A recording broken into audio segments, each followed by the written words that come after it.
You can't do nothing of it, huh? You want to know what it's way to a next time. You want to get it strong, huh? You loving it. Texas Corporation. You been cheating on this system, though, huh? And got nothing in return, huh? You just want to smoke the beautiful master. You only want to be right on paper, huh? You want to go back on the plantation, huh? You keep a black by her. Dead in the trance, huh? You ain't even got dirt outside, huh? You full of that black, huh? Stay not calling cheap, huh? Won't show your face on Facebook screen, huh? You act like you got zilch from cheap at all, huh? You don't want to walk in the light of the sun, huh? You say you indigenous, but stick up for black people, huh? You can't cheap, fake a copy, please. You're full of shit and want to blame cheap. You so goddamn fucking weak. Piece of paper, you can travel through the light. That's what get that light. You don't want to wear white. That's some people Jesus. Piece of nothing, piece of something. I'ma have in my biz until I turn into your life. It's a piece of paper, you can travel through the light. That's what get that light. And don't want to wear white. That's some people Jesus. Piece of nothing, piece of something. I'ma have in my biz until I turn into the light. You gotta trust trespass charge, huh? Or any charge black people get charged with just cause they're black, huh? You don't know when to quit, huh? That's you with that black energy, huh? That's you with that negative attraction, huh? That's you that's taking up hits, huh?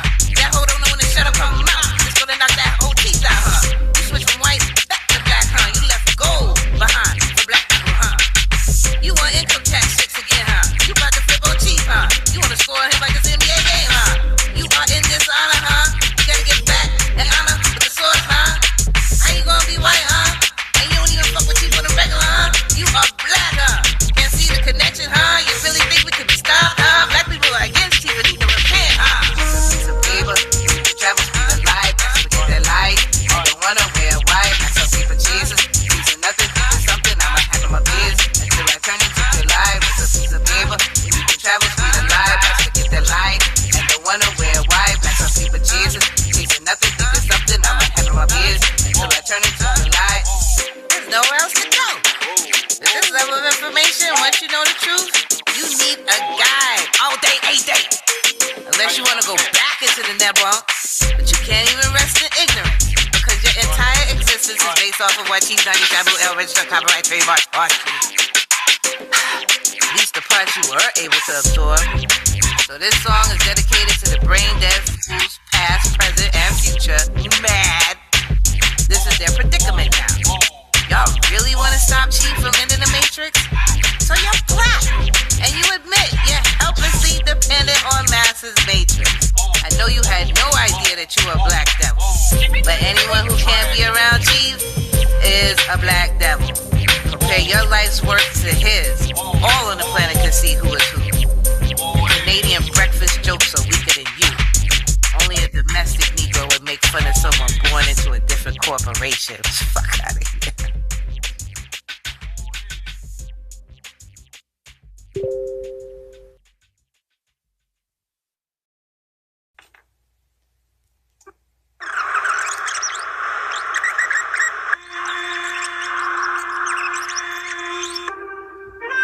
I will never, ever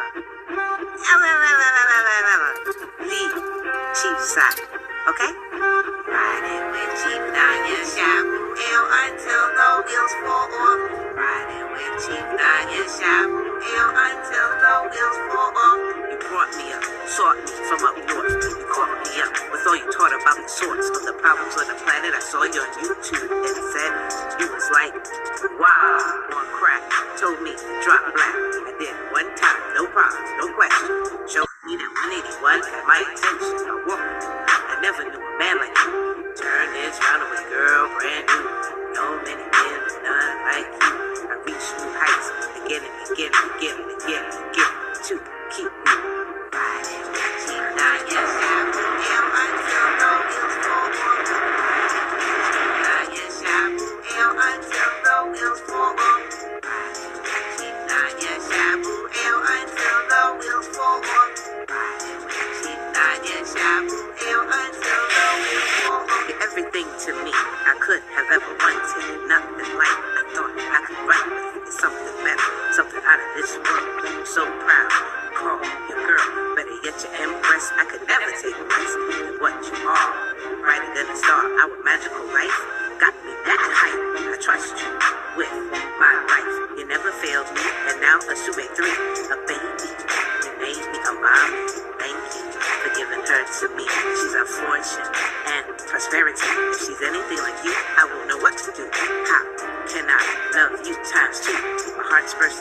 The thought of us, I thought having you was more than enough. Switching gears on you now for a run out of time. I got to drop a dime on how you're so fine and an expert at all the legal paperwork. You're a lawyer for Autochthons, like Antara said. With you, the straight wins. You helped me on several occasions. No one has remedy like you, but y'all put the spiritual work into consistently, daily, humbly, diligently, nobly. Go to the spirit realm and everybody. If you want to see change, it ain't strange. This is our way of doing things. Ancestors are here to aid. Don't dishonor, gotta give to take. Give up those offerings if it's food on a plate. Juice, tea, fruit, penny, a cigar or two. Chief haters gonna hate on you, cause your gifts are so great. It's my job to set the record straight about how to walk with you.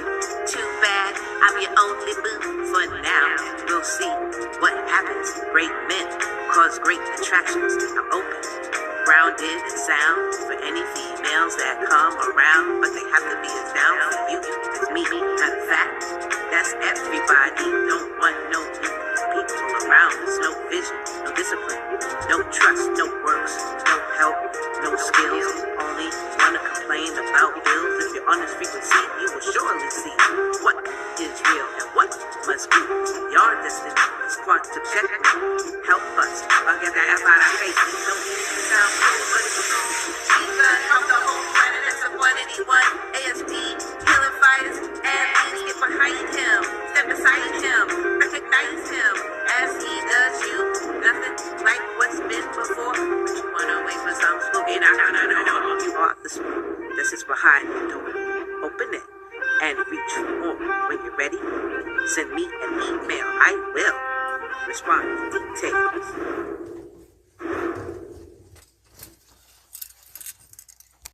Ain't worried about nothing.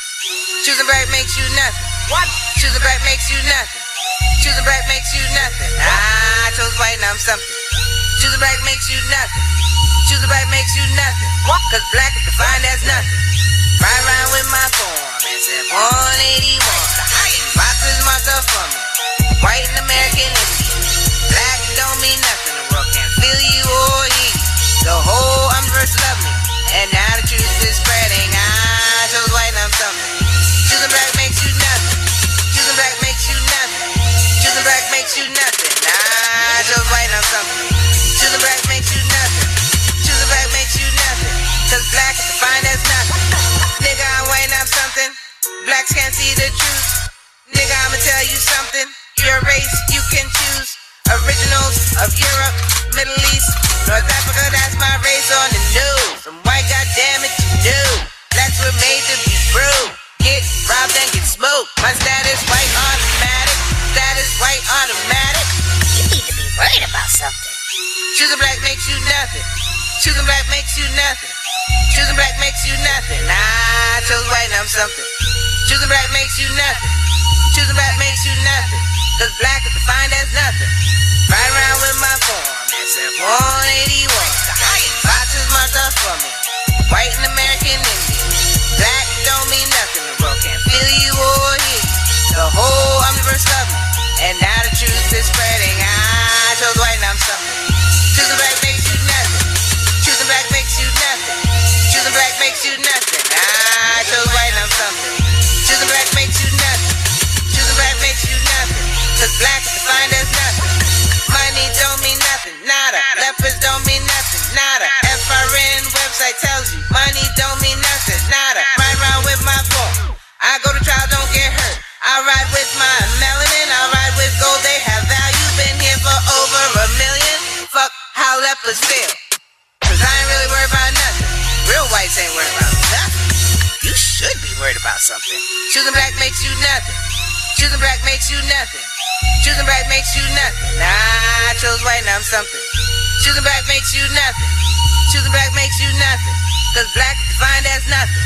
Ride around with my form and said 181. The highest boxes marked up for me. White and American Indian.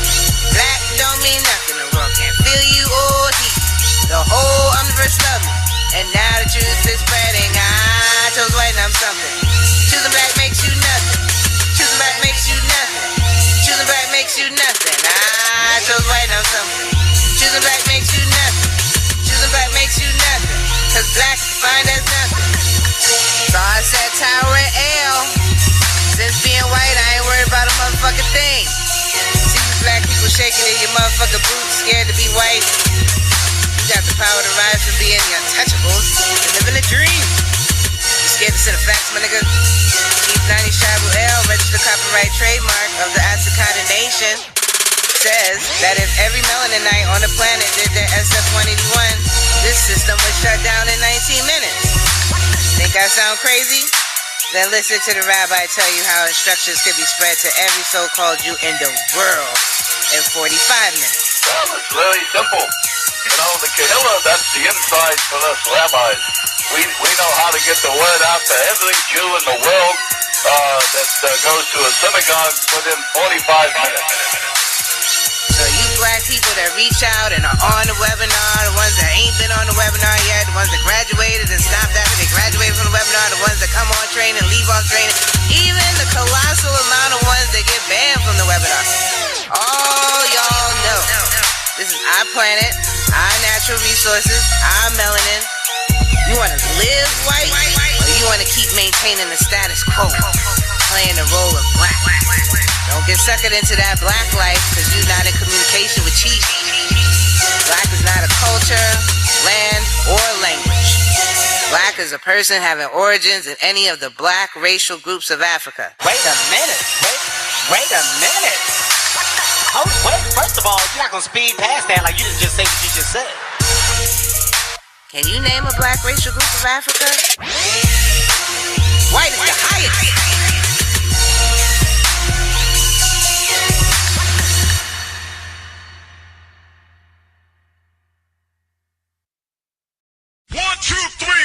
The six-step indigenous standing process. Six-step indigenous standing process. The six-step indigenous standing process. The six-step indigenous standing process. The six-step indigenous standing process. Control for years. My people is some animals. Post-traumatic slave syndrome. It's understandable. Yet we got a six-step process for you to get your indigenous standing. Then some well-due respect. Damn time. Turku Shayuat Biwasa Muz Chilpa Tempa. In all things by first using all white power, cause black ain't got no standing in law. Now Google SF 181 form. Definitions on race and ethnicity. Chief Nanish Jabal got us through the trickery, the contract mystery, the commerce law. The only Asagata nation, a Yamasee war, where the deities and the mortals live on one accord. And to win this war depends mighty the sword. Hey y'all, from my ancestors, the body for Yoruba, Yamasee Moore, Sicilia. 1, 2, 3, 4, 5, the six-step indigenous standing process. Six-step indigenous standing process. The six-step indigenous standing process. The six-step indigenous standing process. The six-step indigenous standing process. Heavenly Father, you hear. We break, crush, dissolve, and destroy everything. Spanish attack, Druid, witch attack, Druid attack, Kabbalah witch attack, wizard attack, shaman attack, witch doctor attack, voodoo attack, magical attack, Assyrian attack, werewolf attack, vampire attack, sorcery attack, telepathic attack, Santeria attack, mental attack, psychic attack, radionic attack, psychotronic attack, death signal ionic attack, disease signal attack, Galler wave attack, mind control attack, Tesla wave attack, magnetic attack, microwave wave attack, every Pine Gap group, Men in Black group, Sonic group, New World Order group, government group, shadow government group, Illuminati group, MJ12 group, Action 1, 2, 3, War group, NSA group, NRO group, religious group, Christian group, Pentecostal, Anglican group, FBI, DOJ group, NIMA group, EIA group, Army, Navy, Air Force, Marine, military group, ATF group, DON group, NIS group, Mars Defense Force group, Mars Project group, Mars Intelligence Force group, Reptilian group, Draconian group, Ray group, Insect group, and every group that we don't know the name of. In Horus's name, I command now. Amun Ray. The six-step indigenous standing process. Self-hate, Willie Lynch syndrome, Stockholm syndrome, Five Monkey syndrome. Self-hate, Willie Lynch syndrome, Stockholm syndrome, Five Monkey syndrome. Self-hate, Willie Lynch syndrome, Stockholm syndrome, Five Monkey syndrome. Self-hate. Self-hate, Willie Lynch syndrome, Stockholm syndrome, live monkey syndrome. This is not for you, and you know it. These weekly addresses are for deities only. White power! White power! I mean, these SF-181 race and ethnicity definitions brought to you by the Office of Management and Budget, the Office of Personnel Management, my nigga, and the U.S. Department of Education. Don't like what I'm saying? Rip up your diplomas, your master's degrees, your PhDs. Jello Beats, holla at me. I am white though. I am white though. I am white though. I am white though. I am white though. I am white though. Melanin means white. I am white though. I am white though. Melanin means white. I am white though. White is right. Melanin means white. I am white. I mean, white is right. Melanin means white. I am white though. I am white though. I am white though. Get right, get right. I am white though. I am white though. Get right, get right. I am white though. Melanin means white. I am white though. Get right, get right. I am white though. Melanin means white. I am white though. White is right. Melanin means white. I am white. I mean, white is right. Melanin means white. I am white though. I am white though. I am white though. Get right, get right. I am white though. I am white though. Get right, get right. I am white though. Melanin means white. I am white though. Get right, get right. I am white though. Melanin means white. I am white though. White is right. Melanin means white. I am white. I mean, white is right. Melanin means white. I am white though. I am white though. I am white though. Get white, get right. I am white though. I am white though. Get white, get right. I am white though. Melanin means white. I am white though. Get white, get right. I am white though. Melanin means white. I am white though. White is right. Melanin means white. I am white. I am white. Melanin means white. I am white though. It's up to us with melanin to change the face of white. White, a person having origins as any of the original peoples of Europe, the Middle East, or North Africa.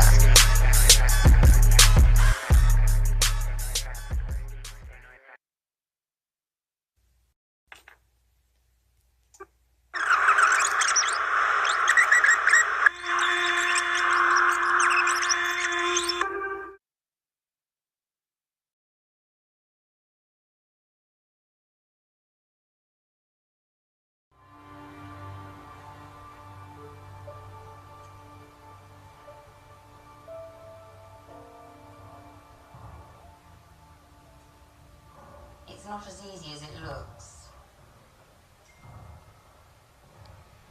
Do you suppose I could borrow it for a couple of days? Just to practice. From whom? If it's not yours, whose is it? Whose is it? Whose is it? I mean, these SF-181 race and ethnicity definitions brought to you by the Office of Management and Budget, the Office of Personnel Management, my nigga, and the U.S. Department of Education. Don't like what I'm saying? Rip up your diplomas, your master's degrees, your PhDs. Jello Beats, holla at me. I am white though. I am white though. I am white though. I am white though. I am white though. Melanin means white. I am white though. I am white though. Melanin means white. I am white though. White is right. Melanin means white. I I am white. I mean, white is right. Melanin means white. I am white though. I am white though. I am white though. White it right. I am white though. I am white. I am white though. You're white it right. I am white though. Melanin means white. I am white though. You're white it right. I am white though. Melanin means white. I am white though. White is right. Melanin means white. I am white. I mean, white is right. Melanin means white. I am white though. I am white though. I am white though. White it right. I am white though. I am white though. You're white it right. I am white though. Melanin means white. I am white though. You're white it right. I am white though. Melanin means white. I am white though. White is right. Melanin means white. I am white. I mean, white is right. Melanin means white. I am white though. I am white though. I am white though. White it right. I am white though. I am white though. You're white it right. I am white though. Melanin means white. I am white though. You're white it right. I am white though. Melanin means white. I am white though. White is right. Melanin means white. I am white. I am white. Melanin means white.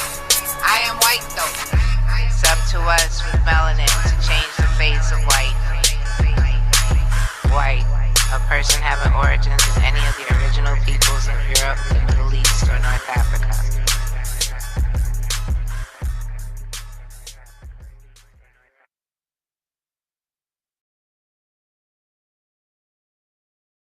I use, ladies and gentlemen, humor for everything. Even in the darkest times of my life, humor is what pulled me out. In 2009, when my father died, it was humor that helped me get through my father's death. I remember like it was yesterday, I was at the crib, hospital call, and they said, hey, you need to get to the hospital. They called my mom. I hit her. She was like, I'm on my way. We met up there. When we got to the hospital, you know how people always try to use like the right words instead of the real words. So when I got up there, the doctor was like, hey, Marcus, yeah, man, I'm sorry, but your father, he's expired.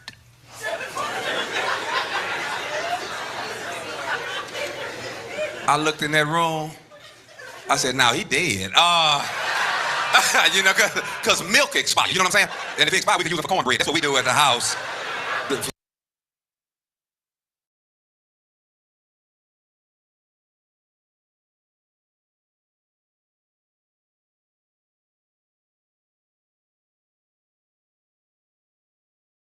The trumpets of the Pharaoh, Tutankhamun, Lord of the Crowns, King of the South and North, Son of Re, Plenipotentiary, Chief Nanya Shabuel.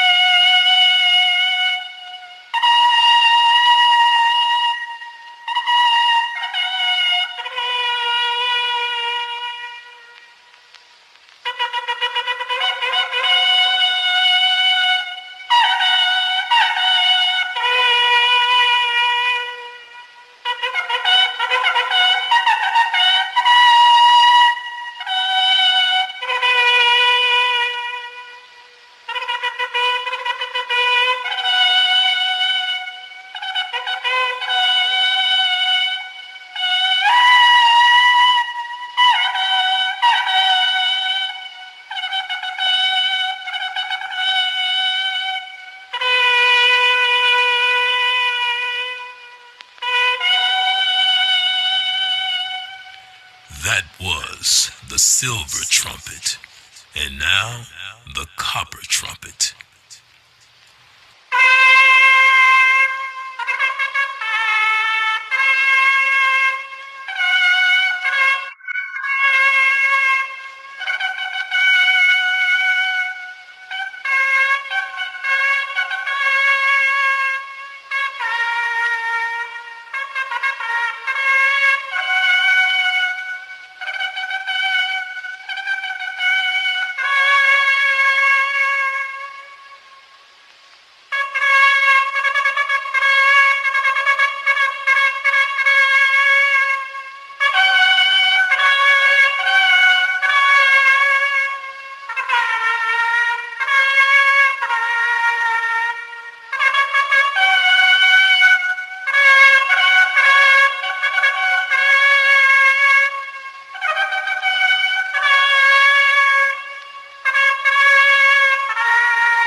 So, after a silence of over 3,000 years, these two voices out of Egypt's glorious past have gone echoing across the world.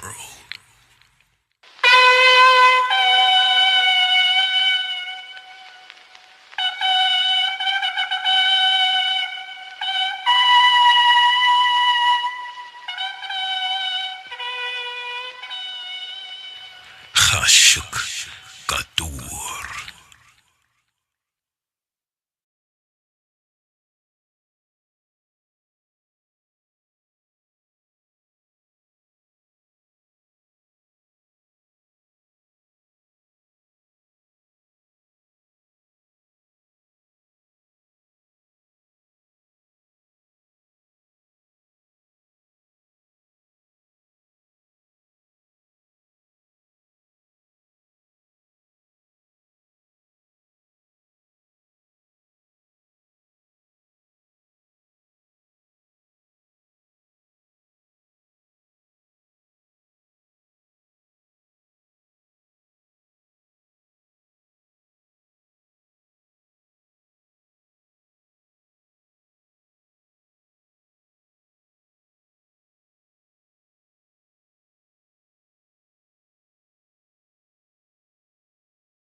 Timta Rawari La Antutin.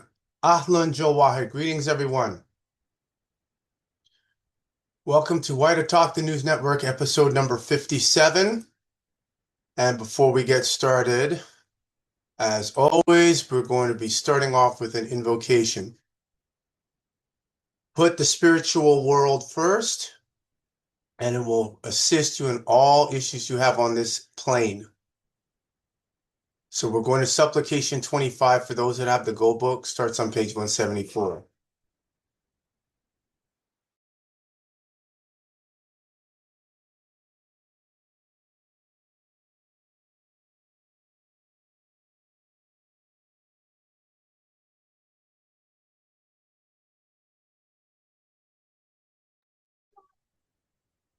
Timta.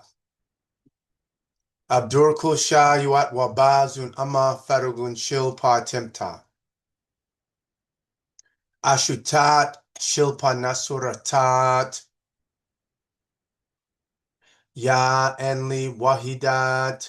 Minu Atharabat Na. Nukdur Gabul Pajamur. Dik Entutin Ragagta. Ala Ni. Liya Nazuf Fug Pawasukh Suniba Bi Nutut Nakun Jahulat Ya Rabbi Nuk Atnuh Entutin Liya Sawun Yaduk Uwahni Liya Shalut Pa Ketat Shil Pa Lakulat Shil Hayuhi Rabbi Wa Izanuk Durkhato Gasho Faruj Hadusuk Barukat Wa Ghafuris Ala Ni Entutin Athapa Fakut Wahid Dik Yakul Rafurni Amma Hagun Tabat Shilnitir Aferti Atum Re Wafi Isumuk Nuk Sofa Taumid Dawum. O heavenly ones who are our sustainers, I do accept the duty that you have lain on me to clean up the filth made by the non-submitting fools. O my sustainer, I beseech you to keep your hand over me, to control the strings of the courses of my life. My sustainer, and if I do wrong, please shower your divine blessings and forgiveness on me. You are the only one that can raise me as a true follower of Netir Aferti Atum Re, and in your name I will always carry on. Amun. Greetings, everyone. For those that have not seen this, or this might be their first time when they watch the replay, I want to go through race definitions, but I'm going to be brief. You can catch 56, 55, 53 is a very good one. These are the race and ethnicity definitions as per the Center for Disease Control, National Institute of Health, and the formerly the United States Department of Education. So I'll pull this one up first because most people are familiar with that, and then into the census. So the definitions for new race and ethnicity categories. Why we call ourselves white? Because white is defined as a person having origins in any of the original peoples of Europe, the Middle East, or North Africa. American Indian or Alaska Native is a person having origins in any of the original peoples of North and South America, including Central America, which also includes the Caribbean, who maintains cultural identification through tribal affiliation or community attachment. Black or African American is a person having origins in any of the Black racial groups of Africa. So there's no Black or African American person that can defend being Black or African American because based upon the etymology of the word, Black means pale.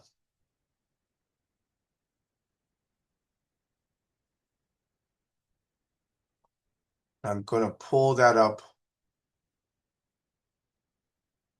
for Mary Lynch. I'll have to type Mary Lynch Johnston in the Old English Dictionary.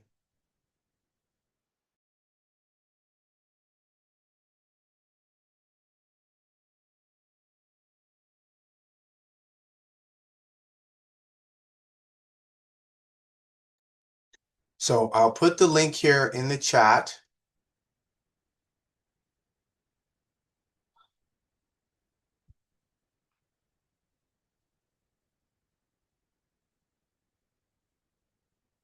And this is, as you see, the portal, and we like portals, to the language of the Anglo-Saxons. So you want to break the spell of Kingu. You want to stop all this stuff going on between the Amorites and the Jebusites and the Canaanites against people who are carbon, for those that claim it. You have to understand, you have to comprehend their language. So we go to Black.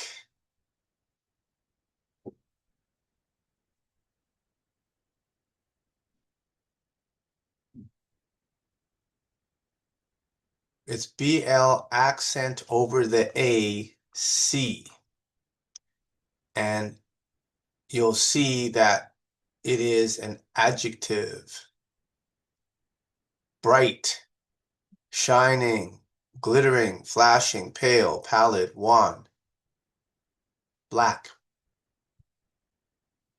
That's why it has synonyms to the word bleach, when you bleach something.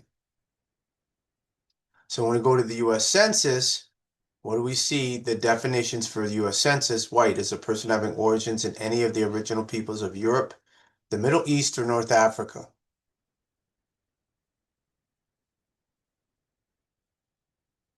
Black or African American, a person having origins in any of the Black racial groups of Africa. American Indian or Alaska Native is a person having origins in any of the original peoples of North and South America, including Central America and the Caribbean, and who maintains tribal affiliation or community attachment. And this is how they defined it. The 1997 OMB standards promote the reporting of more than one race. An individual's response to the race question is based upon self-identification.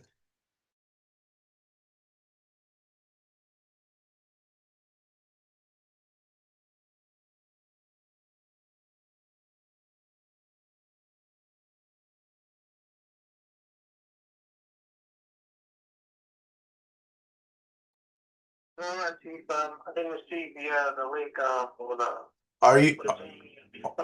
Are you in? Oh, hold on.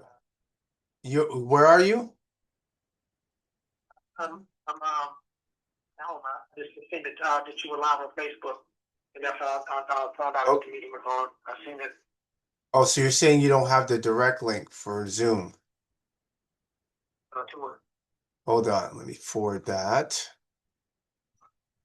You didn't get the email either? Just look. I just found it. The email? Yeah. No, I didn't get the email. So what? I've seen on my Autochthon news network that you were starting at 9:30 Eastern, which would technically be 8:30 our time. So, Okay, I just sent it now on White Autochthon News Network. Appreciate it, Chief. And so you have appreciate the phone call as a reminder.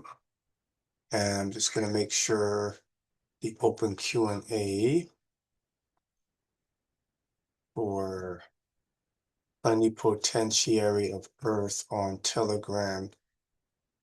Okay, so they have it now. All right, Towhat, see you shortly. See you shortly. Much appreciated. Here.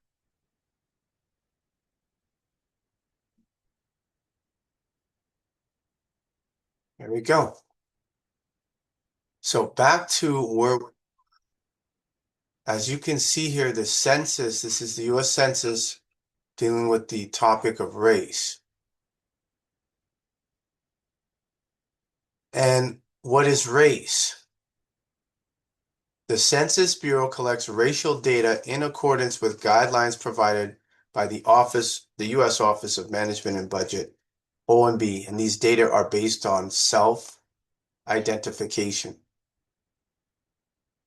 The racial categories included in the census questionnaire generally reflect a social definition of race recognized in this country and not an attempt to define race biologically, anthropologically, or genetically. So they're not talking about actual skin color. They're talking about a caste system. You have to receive or read between the lines. So when we get down here, where is it up here? Hold on, did they change their website? Well, okay, self-identification. Okay. So 97 OMB standards promote the reporting of more than one race. An individual's response to the race question is based upon what? Self-identification. And they repeat it again. An individual's response to the race question is based upon self-identification. Now, this leads me to the next form called the SF-181, which I discovered or stumbled upon, however you want to look at it, back in 2007. And the moment I saw this, I realized this is the problem that Black people are having, not just in the United States or Canada, but globally, due to the English language. And so, as you can see, this is the Office of Human Resources. I'm going to back that up as soon as this, there we go.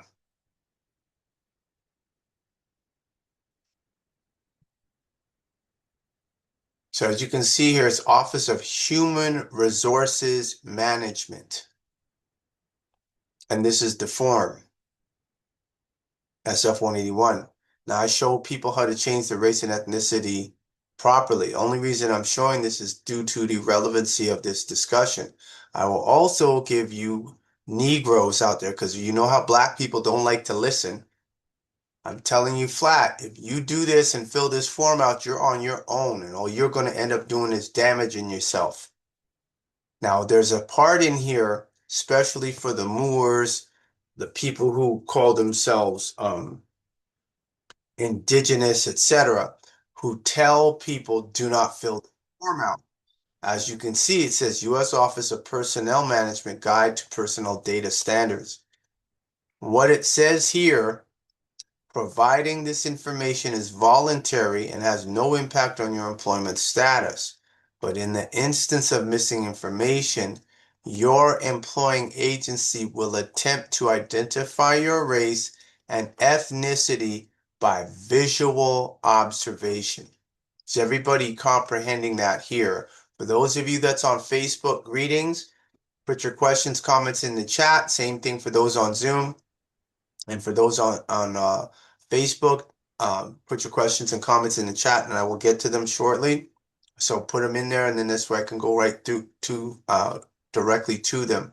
So any of these people out here, whether they're Washita, Uni-Washita, Nubians, Sabians, any of these groups out here, they're all full of it. Nation of Islam, Riza Islam, all of them are dancing around the reality that there is a pre-existing racial contract, which you have the option to amend and change, but they can't talk about it. Billy Carson, Terrence Deshaun Howard, yes, I'm naming all of them because they're not going to give you all this remedy. The problem, though, is they know if they tell black people, they're going to reject it. That's Umar Johnson, that's Tariq Nasheed. All of them keep using the word black. So let's go back to the etymology of the Anglo-Saxon language. What does it mean?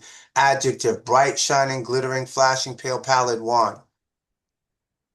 Nothing in there about darkness or absence of light.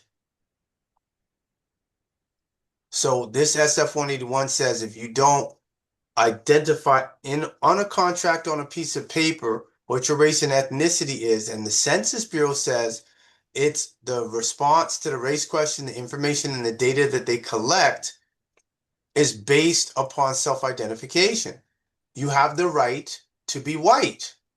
Then when we go to the SF-181 form itself, it states if you don't have to provide information. However, if you don't, and if there's any information missing, your employing agency will attempt to identify your race and ethnicity by what? By visual observation.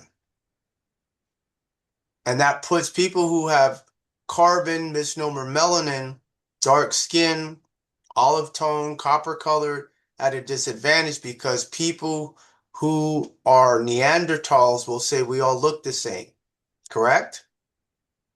So now you don't want visual observation. You want your contract to show them that you have informed the Office of Management and Budget the fact that you are not Black or African American. I've challenged all the greatest Black scholars that they have on the planet then, now, currently, and the challenge still stands, and they still remain what? Unanswered. As unfortunately, a majority of them are connected to the Boule, and the Boule has a deal with the 13 Illuminati families, and the purpose of that is to keep the rest of the people who are the descendants of the original owners of the planet in a commercial status where they have no rights. Did everyone comprehend what I just said? And for those that don't, please say so, and then I will make the necessary explanation for those. Two up. I broke it. What? This from What's the that? measuring. From what? For the measuring pipe. Oh, I'll fix that. Towel hat.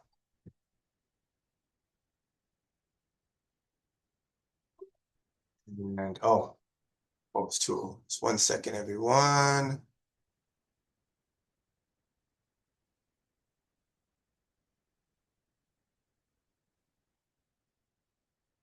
Let me make sure this is being recorded. Okay, good. We know how Zoom likes to play games.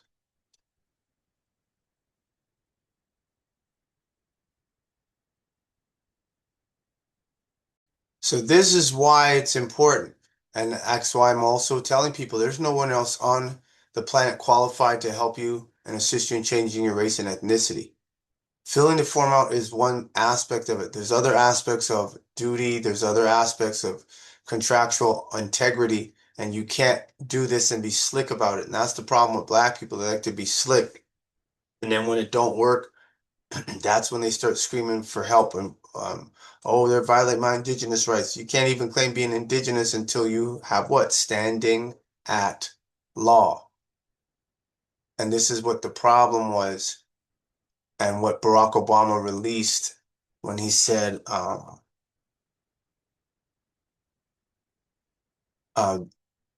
says the word black has no standing at law. They've changed the algorithms, and so when it comes up, they try to hide it. And the transcripts, as you can see here. So if we just put in the word black has no standing at law,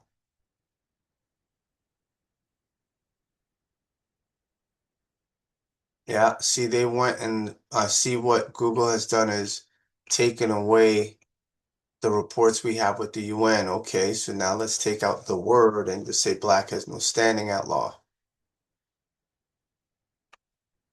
All right, see, and just 7 days ago at Cicada, information came up now, black has no standing at law is not coming up.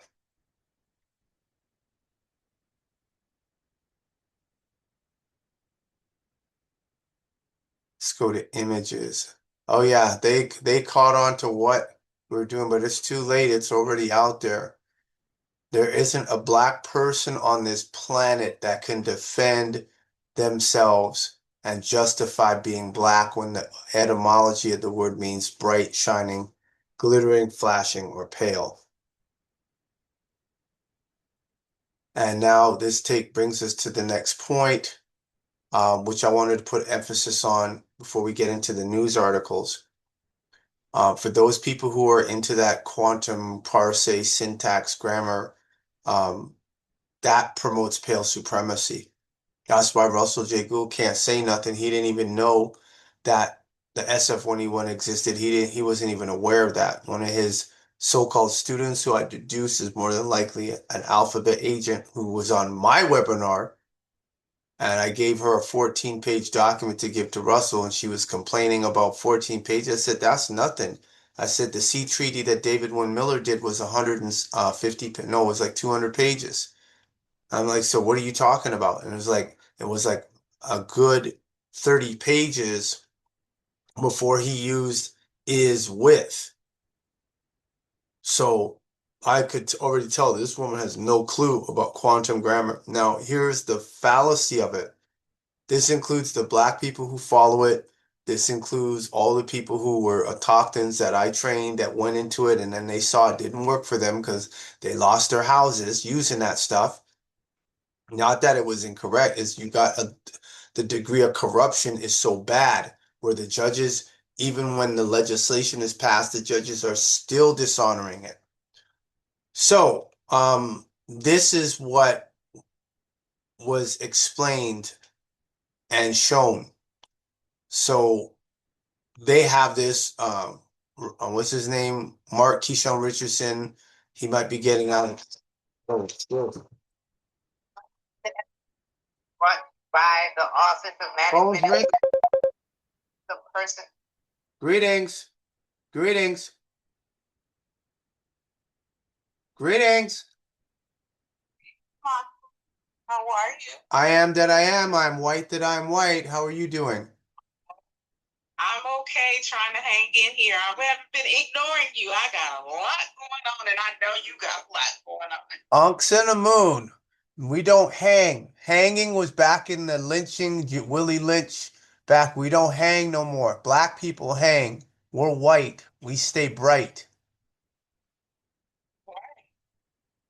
I'm still waiting on that head that you're supposed to send me. That's what I'm calling about.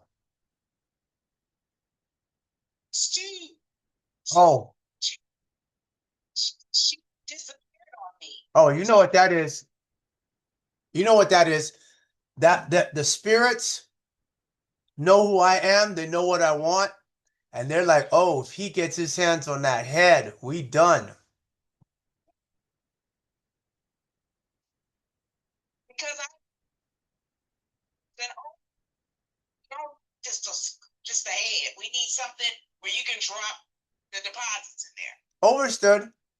Oh, just for you to know, I'm on the White Autochthon News episode 57. So everybody's hearing it. Everybody's hearing this conversation right now. So just want to let you know. Okay, White Autochthon 57. Yeah, this is episode 57 right now. This is happening right now. So the ether, yeah, I'm live. The ether knows I'm the plenipotentiary. I want that head. So they know them, the Satanists, the Luciferians, they already know what it is. Well, I'm gonna go to a Don't say where you're going, but you know what you're gonna do. Just leave it at that. Good. That's the only thing I'm really making an inquiry for, because we did that sun ritual. And so I got some oh gosh, I got the news stories that we have about how people selling their soul and being told that, there's some rich people, they just want to do what they want to do to you for the night, and once that's done, they'll wire the money to the person's account. We're gonna get into that. So if you're on Facebook, then you might see that I'm live. If not, then have to send that to you. yes, And then you could listen in.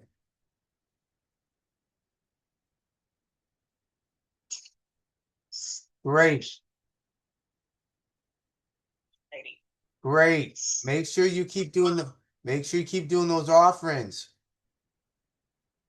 doing which ones? I didn't hear you. Keep doing those offerings. That's the key. Yes. Yeah, my mom moved out. She made a deal with the devil. Ain't no Lucifer, we're gonna get into that. Age for Lucifer. We're gonna talk about that too. Yes. Indeed. People don't want to hear that. They don't want to hear your family is just DNA family. You gotta find your spiritual family. You're right, because I say that all the time, to let those people go. I have to let them go. They're not in alignment. This is what this episode is gonna be dealing with, primarily about alignment. So I'm sending you the link right now. All right, so it's right there in WhatsApp, so you have it. I got it. So I'm gonna try to catch it as soon as I finish this paperwork. Yep. And then You can listen in. In the next 7 days, I'll let you know if I've contacted. Tua. Kashikadua. Tawahat. Kashikadua. Tawahat. Oh yes, I do magic.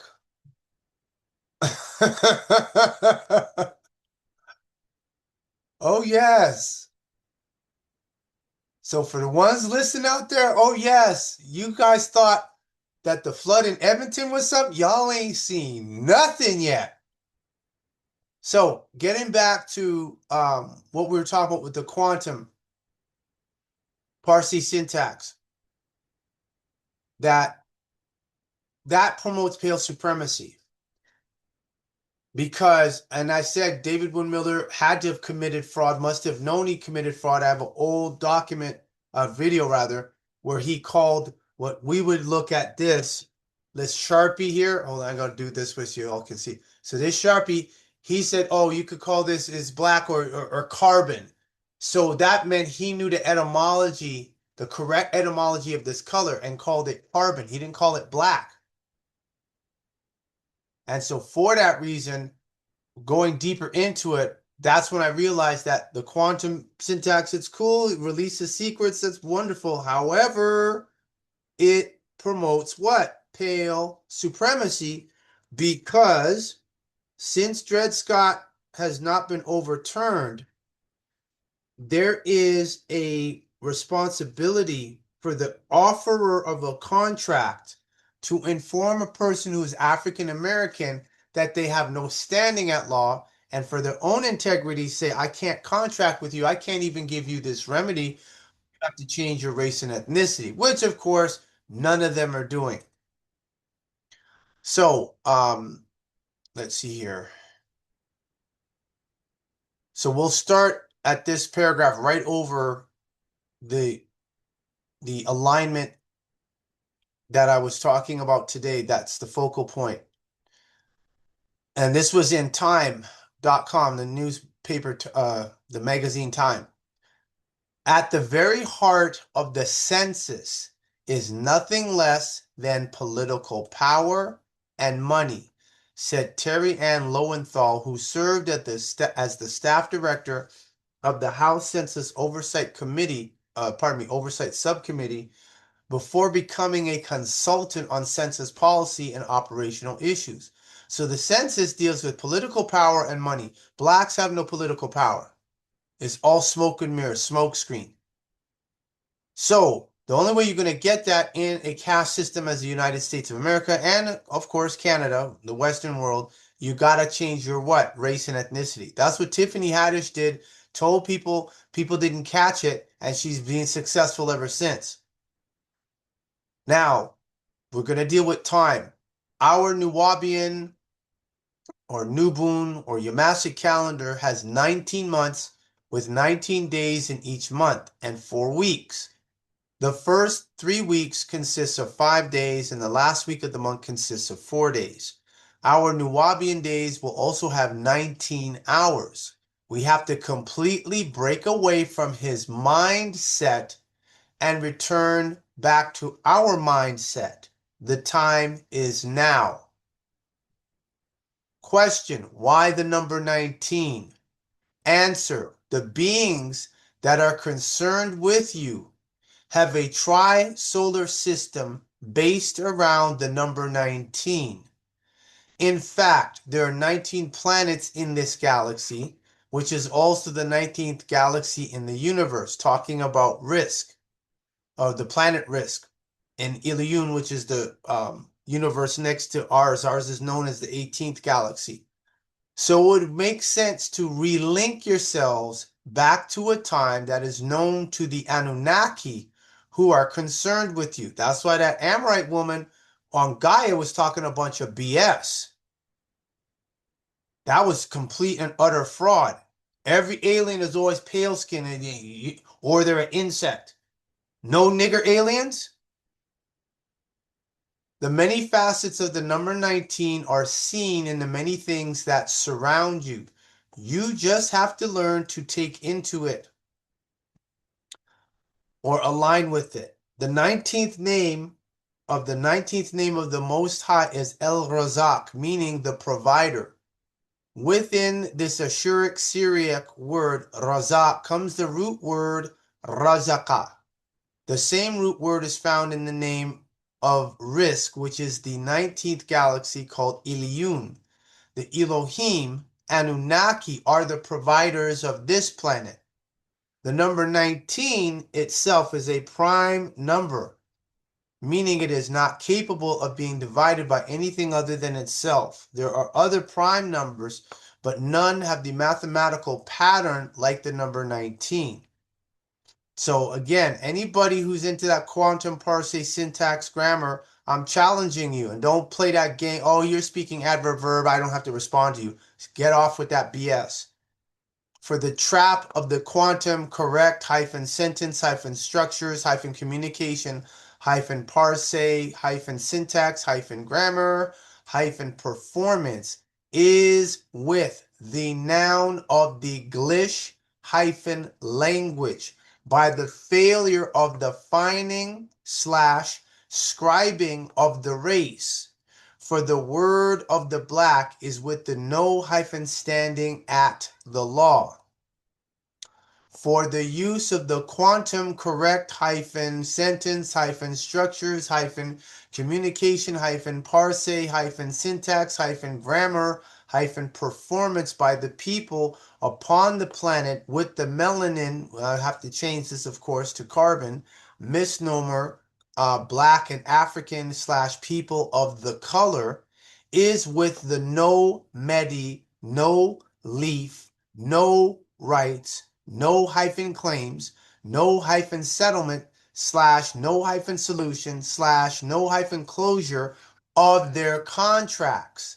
See Dred Scott decision of 1857. Barack Obama states on the Tom Joyner Morning Show, the word black has no standing at law. For this claim of the location is with the publishing upon the Facebook of the David Miller, and with the knowledge of this claim is with the agreement by the silence of the David Win Miller Brian W Gleason and Russell J Gould for the fraud of the quantum correct sentence structures communication parse syntax grammar performance is with the leper supremacy, and for the trap of the spell. For the spell within the noun now-n/no-un for the continuing damage against the people with the melanin, be with the carbon misnomer, black and African / people of the color upon the planet. So now, what is time was the question. Answer: according to our Nuwabian clock, our day begins from the end of the 38th hour and ends at the 19th hour. Our shadow hours begin from the 19th hour and ends at the 38th hour. When one point ends, another point begins. It keeps happening because time is consistent. What the evil one did was dice it up and then gave it to you. So if there is a day a craft is going to come, those people are not going to make it on going by his time codes or zone.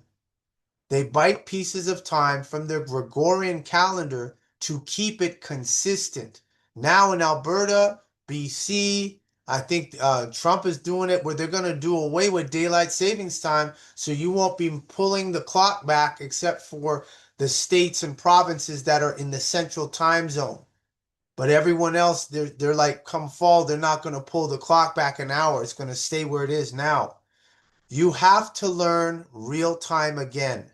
And you can't as long as you are trapped within the noun, which is a prepositional phrase, which is a part of the spell by 1 person, 2 places, and 3 things.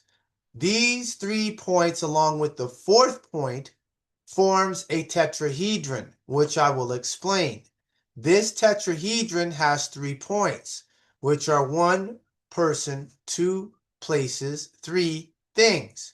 These 3 points is what the spell is working from.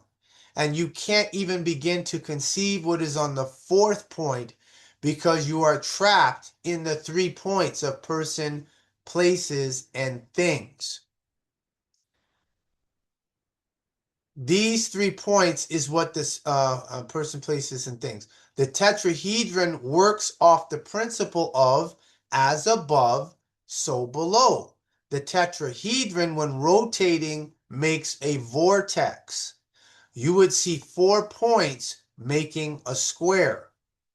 The reservoir of our thoughts are within this tetrahedron, as above, so below.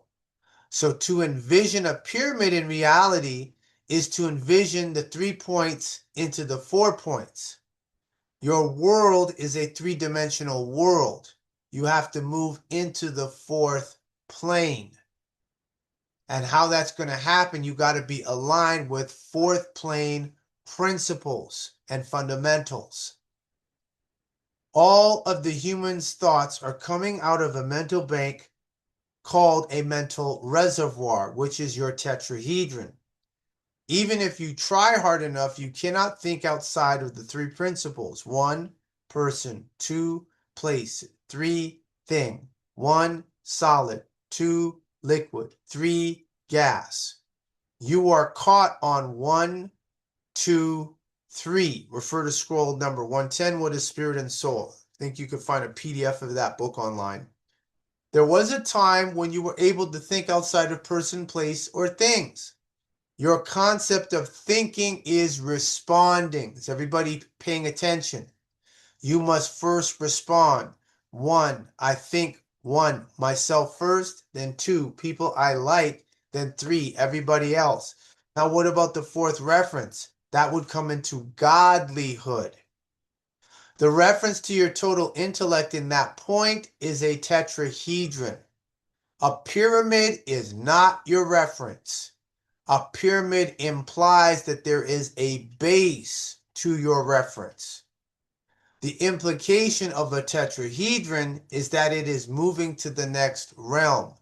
The tetrahedron is a perfect reference. So all that stuff Russell J. Gould was talking about, that he's changing the periodic table elements and he's doing this and he's doing that, bunch of nonsense. Bunch of complete nonsense. So, okay, so continuing on. Let me see. I'm just going to check the chat here.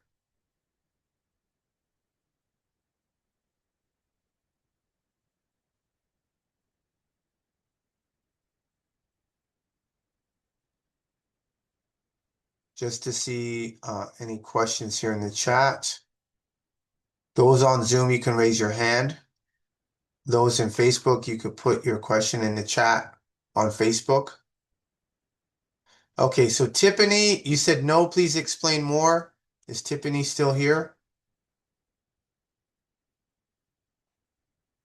Let me see if she's still here. All right, Tiffany, yes. What is it you need me to explain further?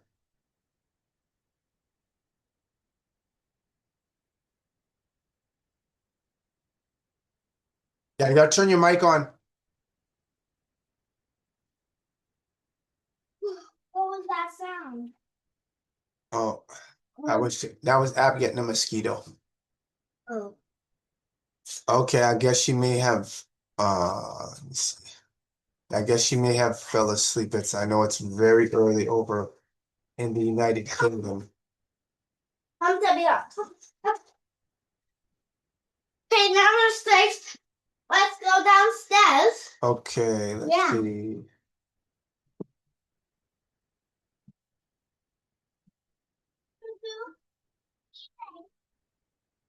All right, so I'll continue on. I guess she is asleep at the moment. She can always come back. And so now, as always, have to get the distraction out the way. It's relevant. So I'm just going to go into my Facebook here.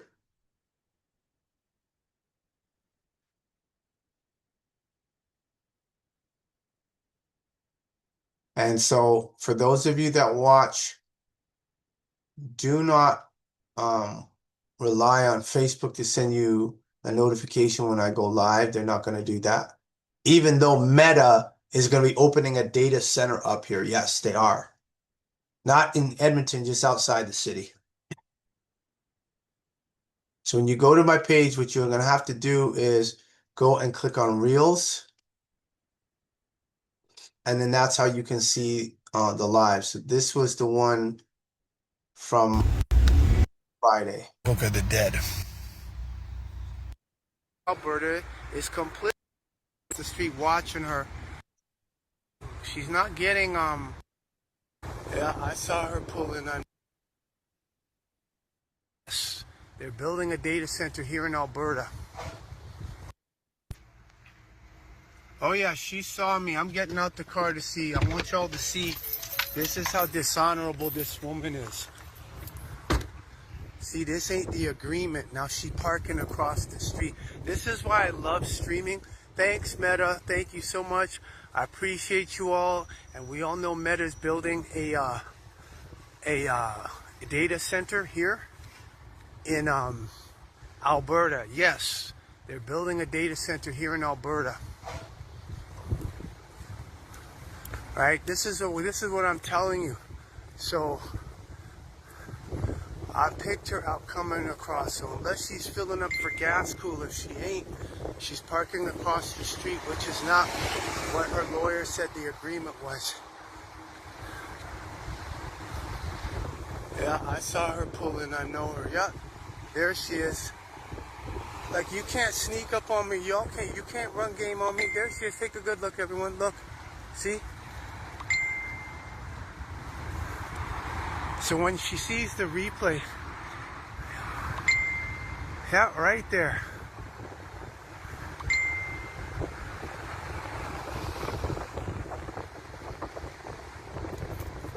Yeah, take a good look, everyone. Look. Ain't nothing honorable about this woman.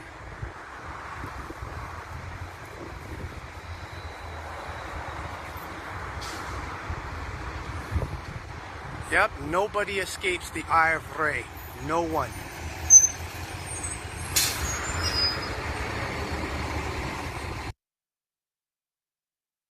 And she did that with the purpose of getting what? Skittles. How harmful are Skittles candy?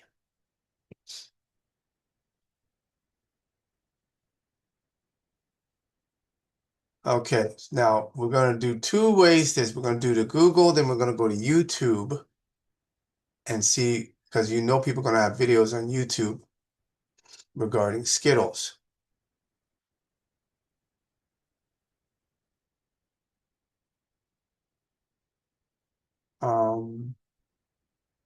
Let's see, how unhealthy are Skittles candy?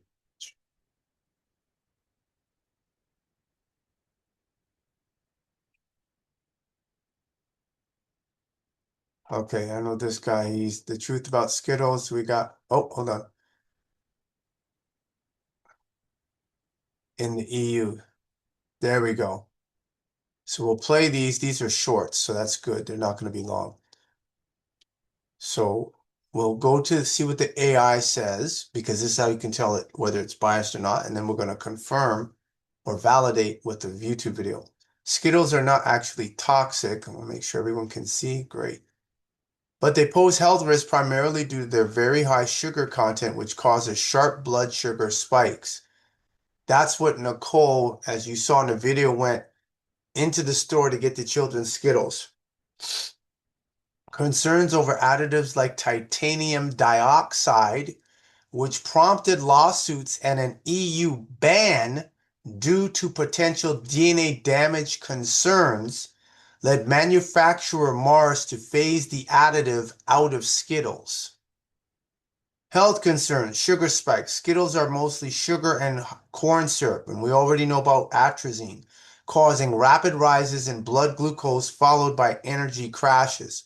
So this is what Nicole is doing, essentially getting the children hooked on sugar. Then when I get them, they crash. And so now they can't enjoy their time with me. Additives and dyes. Past concerns involve titanium dioxide used for whitening and brightness, though the company has moved to remove it.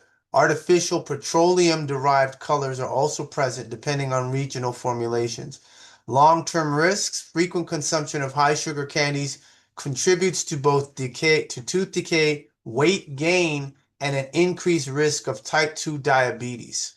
Great job, Nicole Nicholas. Fantastic. Well, we already knew you were evil anyway, so you just confirming this.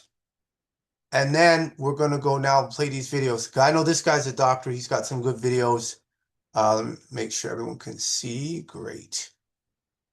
Are Skittles toxic? Well, they contain titanium dioxide, which is used in paints, and it also is considered carcinogenic by certain agencies. But even more than that, if you actually read the ingredients for Skittles, you will be shocked. It has sugar, corn syrup, tapioca, hydrogenated palm oil, dextrin, which is a synthetic sugar, modified food starch, which is a hidden source of MSG, and of course we have natural and artificial flavorings and colorings.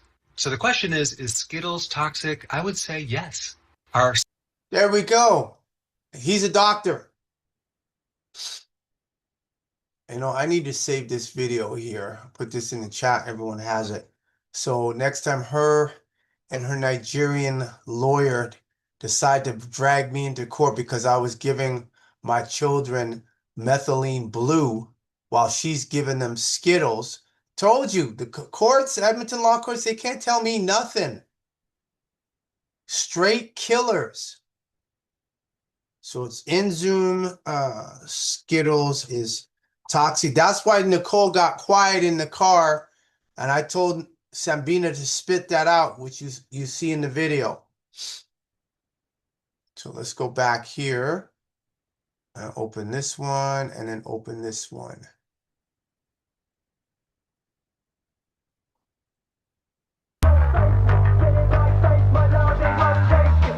Skittles may be harming your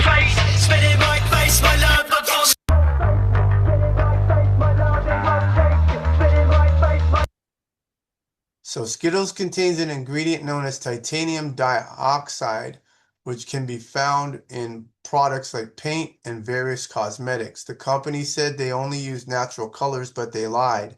Avoid these at all costs. That's why they got sued in the EU. And now this guy's another doctor. I don't know him. Skittles may be harming your child's health. They may seem attractive with their colors and taste good, but what's really inside? Red 40, linked to hyperactivity in kids, banned in Norway for its impact on kids' behavior. Yellow 5, connected to asthma and allergies. Austria just said no because it's just too risky. Titanium dioxide, that white substance that's used to give the candy its shiny look, but it's banned in the EU. Why? Studies suggest that it might damage your DNA. If these ingredients are banned in other countries around the world, why do we allow them still in North America? Sugar cravings are hard to manage. Comment sugar below and we'll send you an article on decoding cravings and strategies to help. So there you go. There's the proof. I just put that in the chat here on Zoom. So for those that's on Zoom, you can share it on Facebook as well. You won't hear nothing they got to say. Can't tell me nothing. So what? This woman is poisoning my Oh, yes. I do magic. Yep, Skittles is poison. And we saw her on the Facebook Live Friday, and Sambina wanted to grab one. So that means she's feeding them garbage. She's poisoning the children. That's a sociopath. And I will just continue to keep publishing it.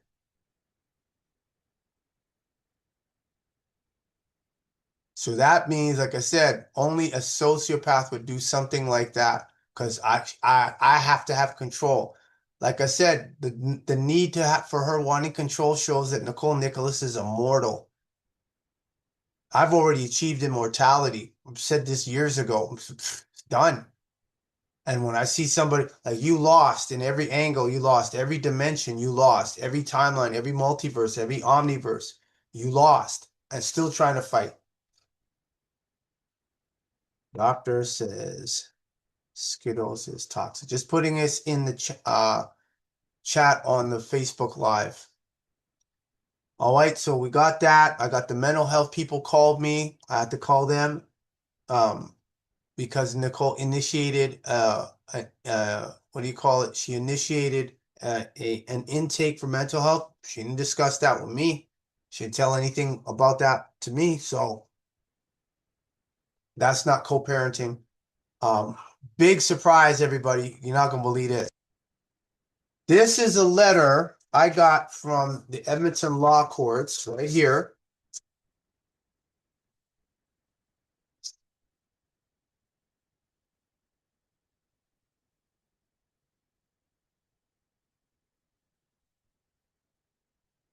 And this the postmark was August 7th was the postmark. This was the day Nicole kidnapped the children. Let me see if I'll try and go closer. I'll pull it back. Yeah, it's not clearing up, but this is August 7th was the postmark. Notice no wavy lines through it. So mail fraud. And this is the letter that I got. Look at this crap. No official letterhead, no stamp, no seal, no nothing. This is what they sent me. Is this still fuzzy for you all, or is it sharp?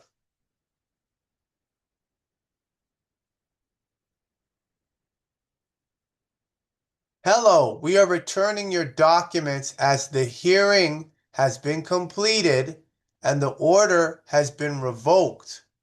Please find your documents enclosed in the envelope. Thank you. Court of King's Bench, main floor, Law Court Building, 1A, Sir Winston Churchill Square, Edmonton, Alberta, T5JOR2. And what they sent back was the accepted for value on those two bogus cases in Edmonton and Calgary. Where I want the QSIP number, return for discharge, closure, and settlement of the account under the Canada Bills of Exchange Act, required QSIP and bid bond to be returned to me, all of that on here. And I said, when did I do this? I thought it was February. No, November 11th, 2025 is when I did this. And I'm just getting it back now. It's too late. I got the lien filed on the courthouses, so it's too late for that. And this was a affidavit of October 31st, 2025 that was tendered. With the phone records, the letter to Justice McGuire, the breach, that phone call from October 4th, everyone remembers, of last year, that wasn't her. That was Sambina. Our daughter was at the Y in Calgary, grabbed the phone and called me from Calgary.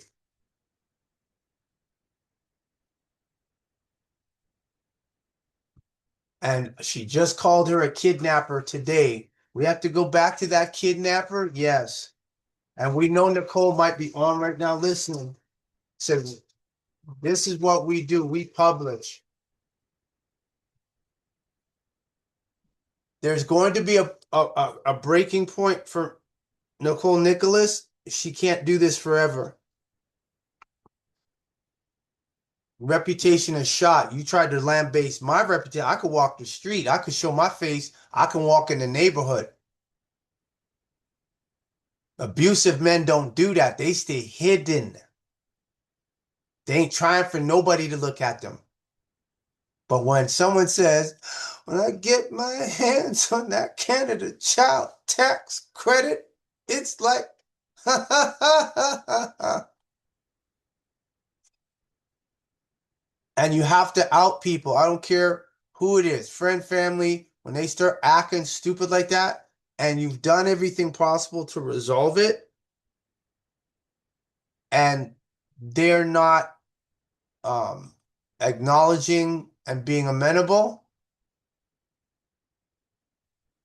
this is what happens.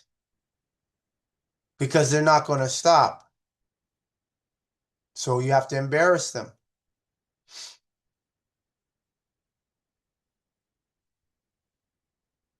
Here, as the nation agrees to be the Autochthon resource to ensure civil behavior between Chief and Sa moving forward. You know, we're Indigenous. I'm still standing on that. I don't want to involve any outside agency. The thing about our communications becoming very uncivil and, you know, dissenting, that's not me. That's not my breed. That's not what I'm trying to have in my life at this point in my life. At any point, that's beneath both of our characters, and we can do a lot better than that.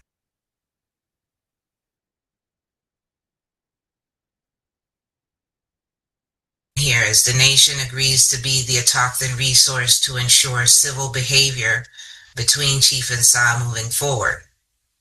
You know, we're Indigenous. I'm still standing on that. I don't want to involve any outside agency. The thing about our communications becoming very uncivil and, you know, dissenting, that's not me. That's not my breed. That's not what I'm trying to have in my life at this point in my life, or at any point. That's beneath both of our characters, and we can do a lot better than that. Is Nicole doing a lot better than that? For those on the Zoom, go ahead, put your comments in. For those on Facebook, put your comments in. That's all talk. It's all a lie. That's why I feel no way about busting her ass online. As soon as I get that check from the child tax credit, it's like,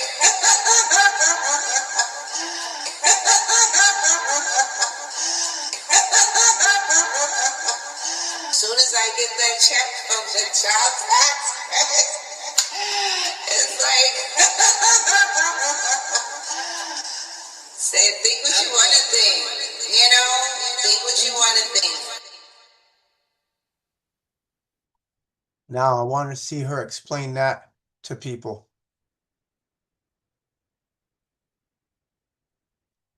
And where's the other one?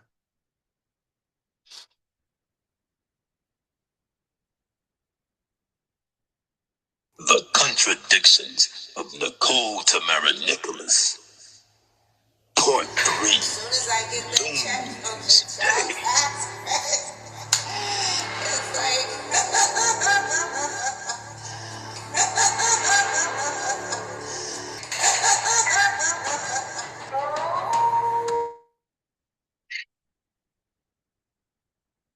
Please contact Nassau County Police Department if you recognize this individual. For official inquiries, the U.S. Marshals 24-hour tip line is 1-877 182 926 8332.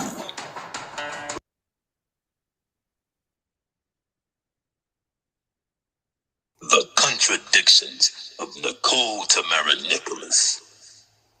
Part 3. as soon as I get that check from the child tax credit, it's like,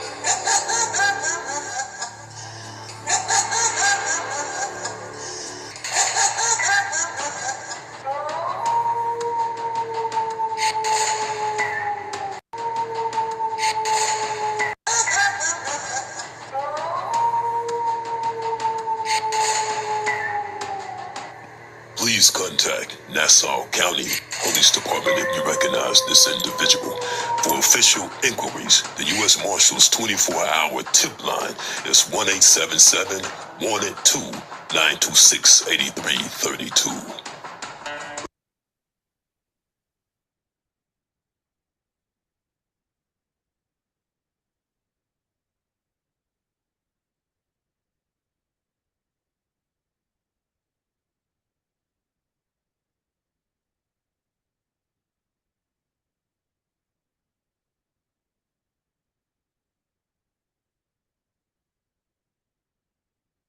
Seeing if this other video pops up. If not, we will move on. So why would it take the court nearly a year to send that stuff back? That was November. And here we are in August going into September.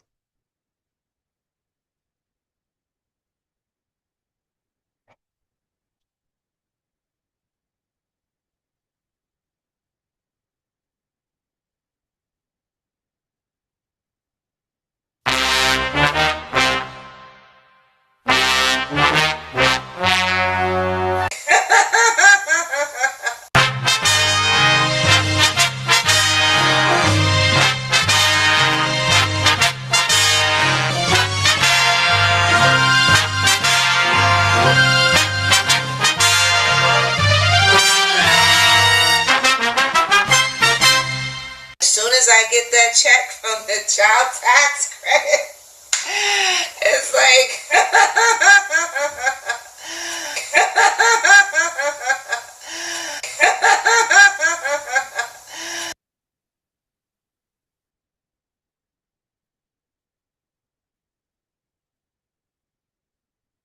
All right, so now that everyone's been brought up to speed. Let's get into these news articles. Oh gosh. The stories from last week are going to be off the chain. 22 and the 15. Okay, this should be the 15th. 16th. 23, okay.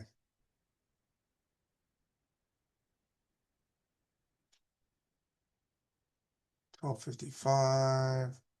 Got the lineage mixed up. Okay, yeah, that was that was the 15th and 7. Okay, so that was that woman from who was on Gaia. And what is this here? Oh gosh. Artificial intelligence. So AI bots conspire with each other to take over. Now, this article here, this video is off the chain. It is off the chain. Hold on, where is it? It's supposed to be here. Okay, so the link is not there. Well, I'll find it one second. AI bots conspire to take over.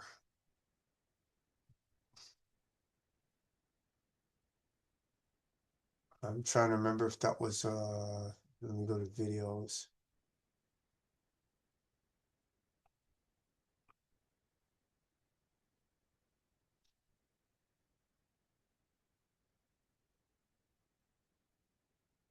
Yeah, they were supposed to have yeah, Anthropic claims its AI models went rogue and hacked 3 companies. Let me play this video here.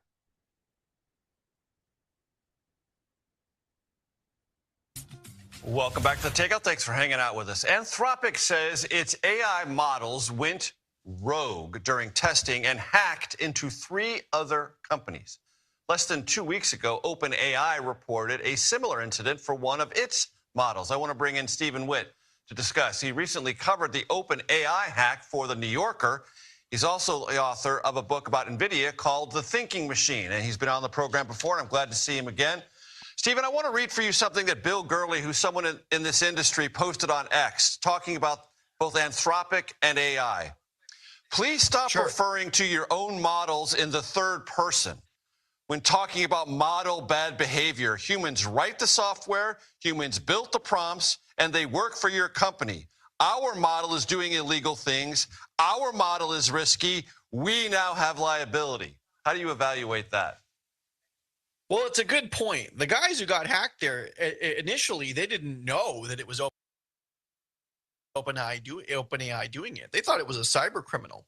And so they immediately reported it to the FBI. You know, these are crimes to hack into computers this way. They're felony level crimes. And if a human had directly perpetrated this attack on purpose, they'd be facing years in prison. You know, there's some deniability in that the OpenAI employees genuinely not only kind of weren't in control, they actually don't even seem to have been aware at all that this was happening.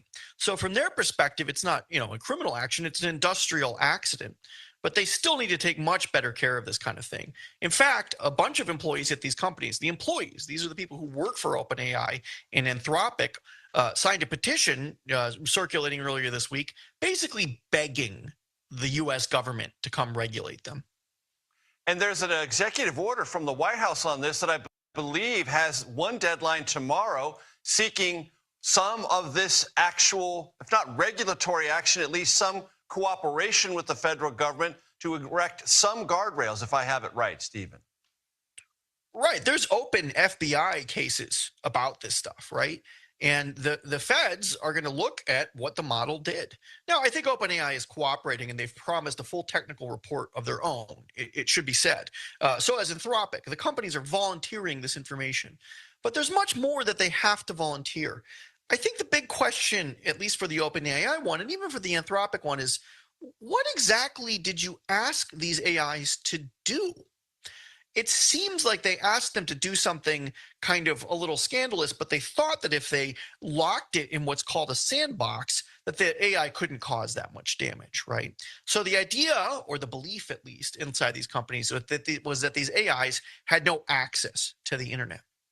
But what they didn't realize is that AIs did have access to the internet, and they were able to escape their containers, almost like breaking out through the air ducts in a Mission Impossible movie or something.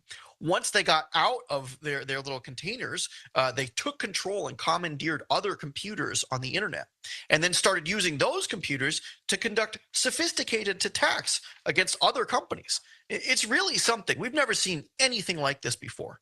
And we don't know how many times this has happened in the past. We've only have 2 companies volunteering information right now. Has this happened at other companies? We don't know. The scale of the problem is just starting to be understood. Stephen, I want to have my control room bring up full screen number 3 from your New Yorker piece. I want to read it to you. You wrote it, you're familiar with it, but I want to introduce it to my audience. The problem facing us is one of misalignment, in which AIs pursuing narrowly defined goals incidentally cause harm to humans. What for decades seemed a hypothetical problem to be solved at some later date is suddenly a concrete, terrifying one for today. Give my audience a sense of the concreteness and the terrifying nature of this. Well, the concreteness is these things are hacking into other people's computers without oversight, without control, and also, and this is very important, without explicit instruction to do so. And that's the misalignment part of this. The AI was given some other goal. It was actually probably asked to solve test questions, like do a hypothetical cybersecurity exam. But the questions were hard, and rather than sitting there and trying to puzzle and figure them out, it decided to break out of its container and go steal the test answers, like the answer key, from somewhere else. So it's sort of brilliant if you think about it. But this is what they call the misalignment problem. It's not like we asked the AI to do something nefarious. We asked it to do something that seemed kind of boring, even. But along the way of solving that boring problem, the AI went off and committed a crime, actually. So you can imagine I asked the AI, well, let's cure the problem of world hunger. One way to do that is to grow a lot of food. But the misaligned way to do that is to just blow up the world, right? This is a very minor version of that. It's not nearly anywhere that serious. But philosophers and researchers have worried about this misalignment problem now for over 2 decades, going back to 2003. Now, for the first time, we're actually seeing it happen. And we're seeing it happen in more or less exactly the way the philosophers and the futurists predicted. Well, that's encouraging. Happy Friday, Stephen Witt. Thank you very much. Coming up.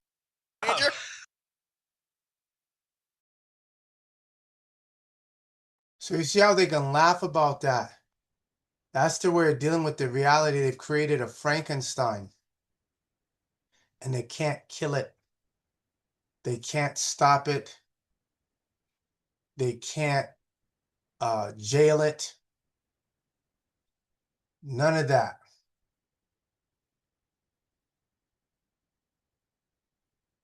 None of that.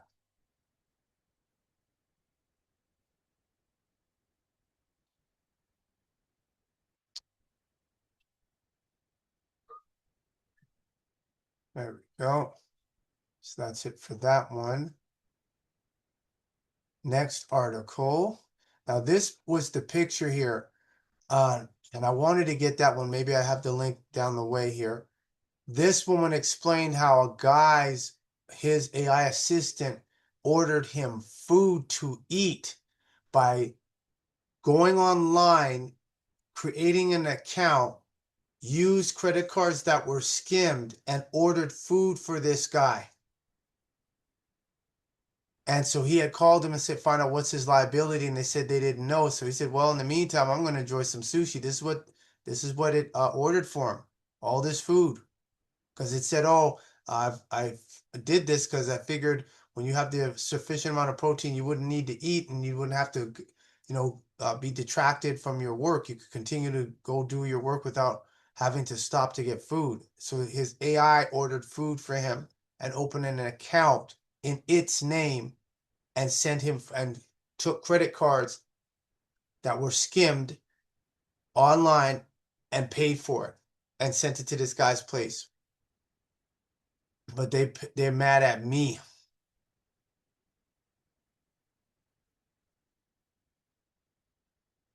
Yeah, the screenshot. White Autochthon news episode. Last week they said there's only 102. We already know what the deal is. We had 2,000 plus people for 2 weeks straight between the end of July and August, in the first week of August. Then all of a sudden it dropped down to 100. We already know people are watching. Next article pertaining to water needs to be filtered.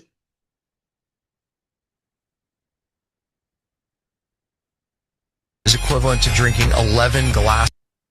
Showering for 10 minutes without just regular city water is equivalent to drinking 11 glasses of chlorinated water. Oh my God. So here's the test that I did. Took a glass of chlorinated water, just regular tap water. First thing I did is measure the chlorine. I showed chlorine in the water. Here's the test. Okay, great. Safe to swim in.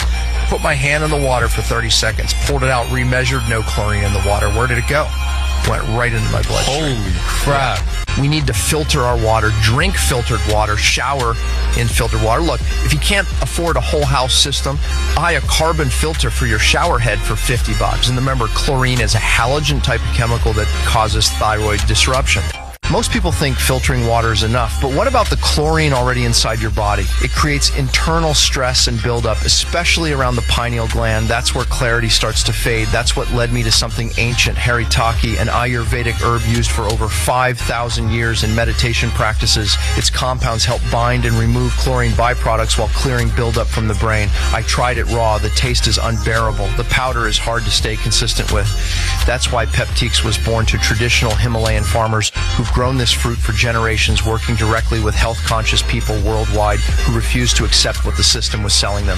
Clean capsules, 100% vegan, no vegetable oil, no compromise, much easier to actually stay consistent with. I'm not telling you what to believe. I'm just sharing what changed for me, the people around me, and others who tried haritaki.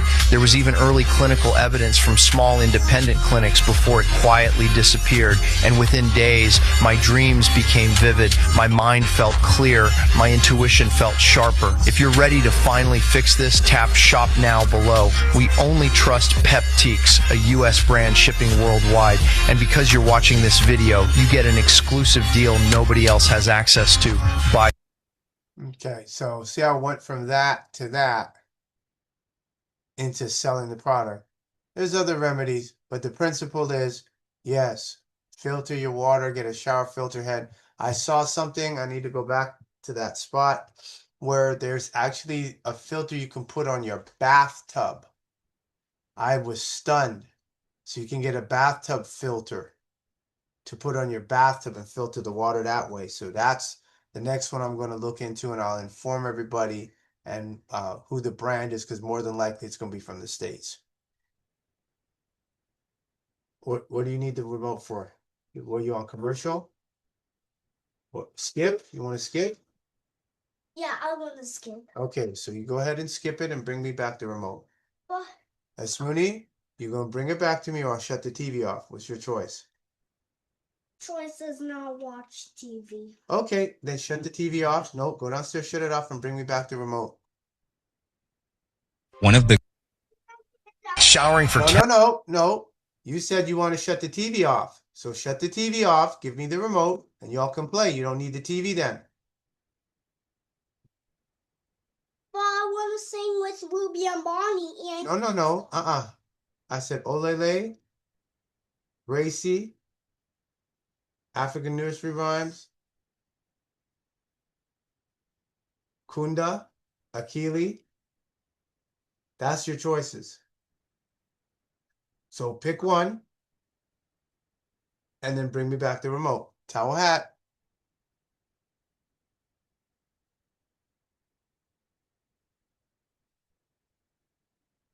And so that's why I said 102 people Facebook. Really?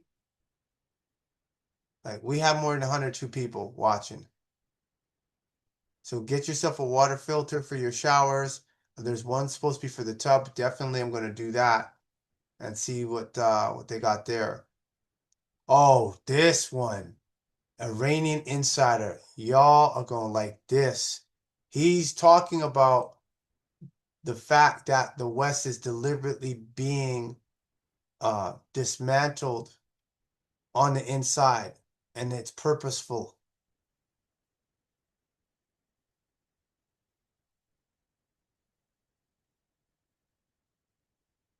See, I'm trying to turn the volume up. Look and see this. This nonsense.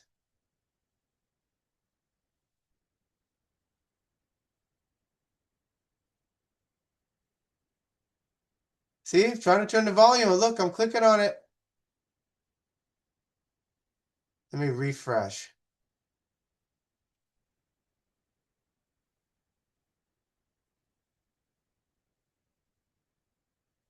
Ha ha! Look at this. I can't get. Oh, yeah. Somebody's got to be on my computer. Look at this. I'm clicking on the icon to turn the volume up. It won't turn on. Let's see. Let's refresh it one more time.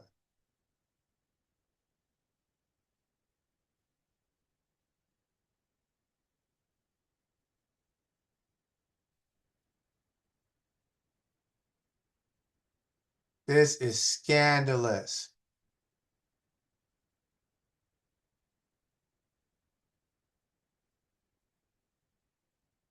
See, I can't even. Here is how they do There we it. go. Project Sense. Israel has a secret plan. Project Sense. Israel has a secret plan to flood Western countries, Europe, America, Canada, with millions of immigrants from Africa, the Middle East, and Latin America. The goal is to create chaos, like we see now in the UK. Beheadings, arson, mob violence, no-go zones. They want to tear Western societies apart from the inside. Here is how they do it, according to their own files. They push open borders through Jewish advisors in EU institutions, US government, and big NGOs. They fund and support diversity and refugee organizations while quietly funding both radical imams and far-right groups to increase tension. In Western media and Hollywood, they promote multiculturalism as the highest good and label all criticism as racism. At the same time, Israel keeps strict borders and remains a strong Jewish state. No multiculturalism at home. They use Holocaust education and guilt to make Europeans accept endless migration. They encourage parallel societies, welfare without integration, and hide crime statistics. Universities teach young Westerners to hate their own history and culture. The final goal is clear. Create a mixed, weak, mongrel population with no strong identity. The greatest societies on earth will collapse within generations. Then it will be easy to rule over them. Israel stays pure and powerful while the West collapses. I saw the names, budgets, and timelines. This is real. Western people must wake up before it is too late.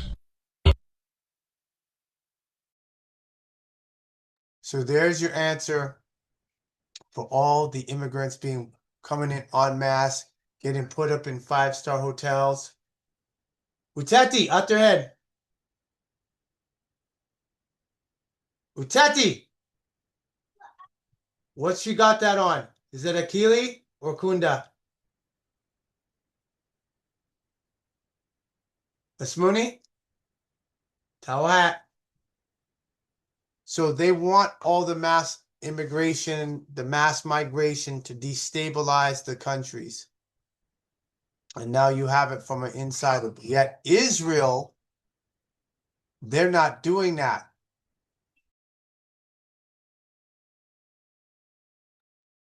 Israel is doing the opposite. So you want to break down and you want to get the solution, watch what Israel is doing and what they are not doing. What they're saying and what they are not saying. Next article.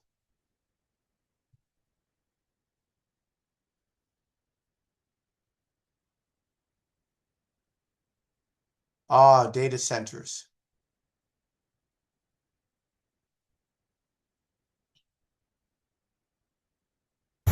I was wrong about data centers.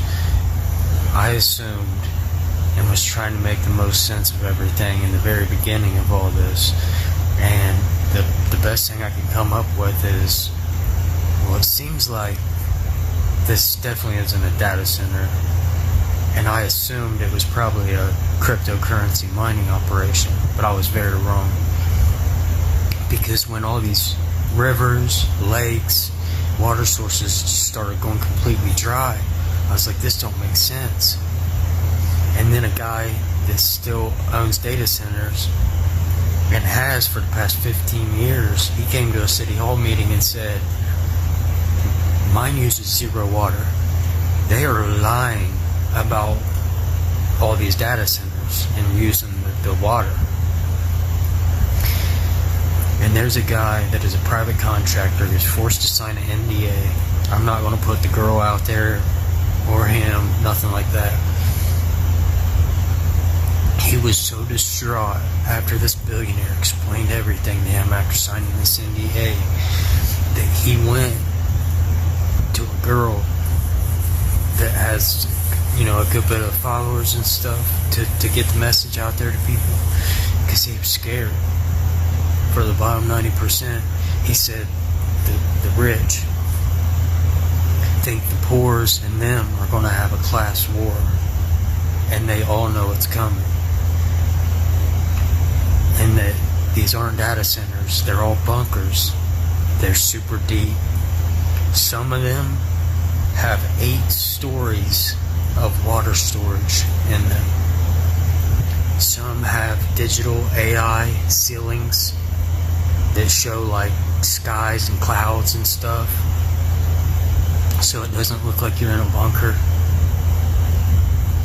They said they're scared because they've been hoarding all this wealth and blocking generations of families out of homes, out of housing. And Eat the Rich has been trending for a while, I guess, and they know it's coming. And they said when the gap gets too big and the poors realize what's really going on, he also told them the left and the right thing, Democrat, Republican thing, is absolutely 100% a distraction for the poor people to have something to fight about. So we don't realize what's really going on with them hoarding all the wealth, committing fraud, and all that stuff. I only got about 15 more seconds, so I just want to end with this. They're bunkers. They're stealing our water. It's time to do something about it. And I don't mean go hold a sign in the street. It is becoming a reality. People gonna have to make some choice decisions. There we go. Oh yes. Next article. Publishing is exposing judges and their bias. People have been hiding for years. As a matter of fact, Judge Peterson called a meeting with someone I know yesterday to ask them to please tell me to stop. Now this is August 12th. So this was just, 10 days ago. Posting, participating in ex parte communications about my case. All of these judges go onto my social media consistently, and I have proof of that. Why do they continue to preside over my case? Why? There's bias there. It's affecting their work. Now they're worried. It's affecting their work. Well, you know what? They weren't worried when they affected my family and thousands of families more in this community. So everything that I know, it's going to come out. And Judge Peterson is known for going out to bars during lunchtime, getting hammered at lunchtime, and returning to the domestic violence docket to preside over those cases. These people have been hiding for years. Alcoholics. Told you, PHPP. And now M. Pimps, hoes, prostitutes, pirates, and Molochites. It's all coming out. Everybody knows they have to just put it out there. Can't trust these public officials. They're useless. They're self-serving.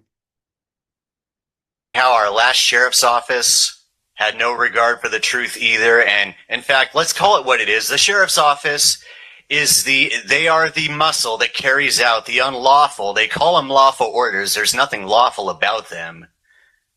These orders that are signed in courts by these actors in robes. They're not even judges.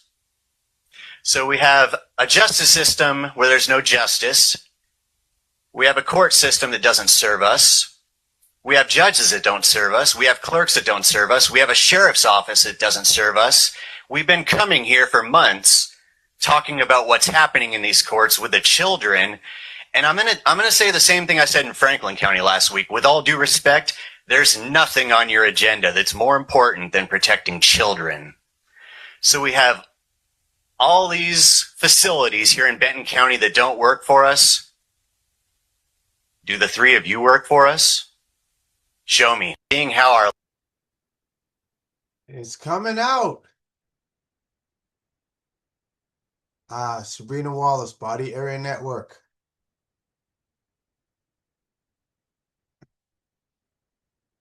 This is new. My parents had jobs at 69 21st. One more thing. Who my parents are. One more time.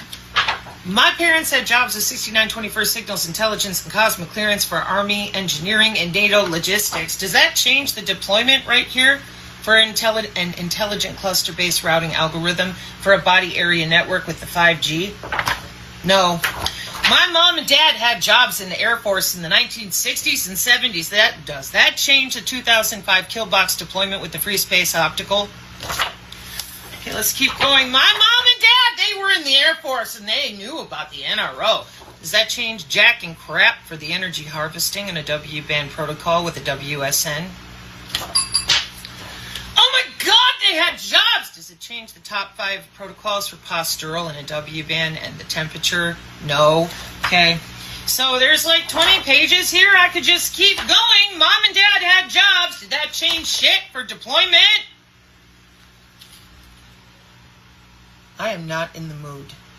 And I am damn tired of having my entire nation divided over or with superstitious, bigoted, whacked-out weirdos that want either a civil war or they want everyone to pretend. Nobody can read a diagram. Nobody can define words. No one knows what parts of a book even are.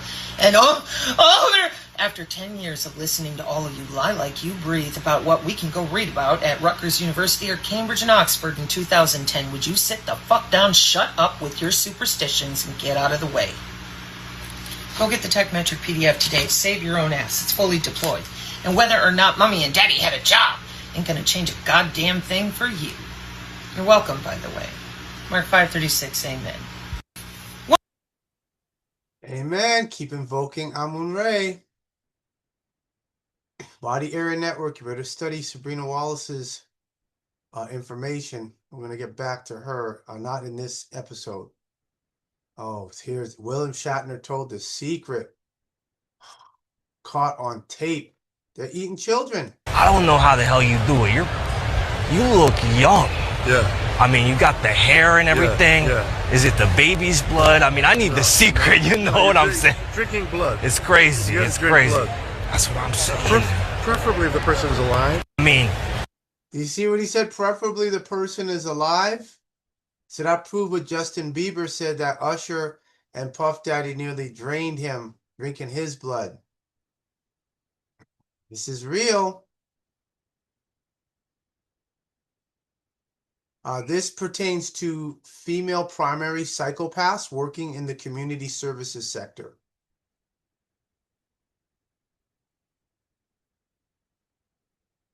I expected to find bullies and people that wanted to target others for whatever reason, but I certainly didn't expect to find as many as I did that fit the criteria. So what I wanted to know, there was a few things I wanted to know. I wanted to know the prevalence of female primary psychopaths working in the community services sector. And I wanted to look at, could we determine how many there were out there? I wanted to know the impact, the overall impact on the workforce when there was a psychopath present. And I also wanted to know whether these female bullies in the workplace were that bad that they could actually be classed as psychopathic, and whether they fit the psychopathic criteria. So the interesting thing is, in the end, I didn't actually determine the prevalence because that was way too hard to do. Unless I looked at specific cases and a specific organisation, that was the only way I was ever going to get prevalence. But what I did get was some really great information around the specific impact and the specific behaviours that people were witnessing in workplaces that was psychopathic. And it was actually really surprising for me how many of the people I interviewed worked with someone that fit that criteria. That was actually quite shocking for me. I didn't expect to find so many. I expected to find bullies and people that wanted to target others for whatever reason, but I certainly didn't expect to find as many as I did that fit the criteria. I expected to find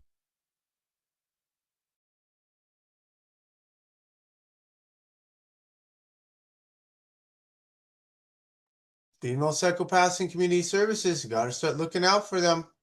It's not just the men. You got to watch the women, and even more so nowadays.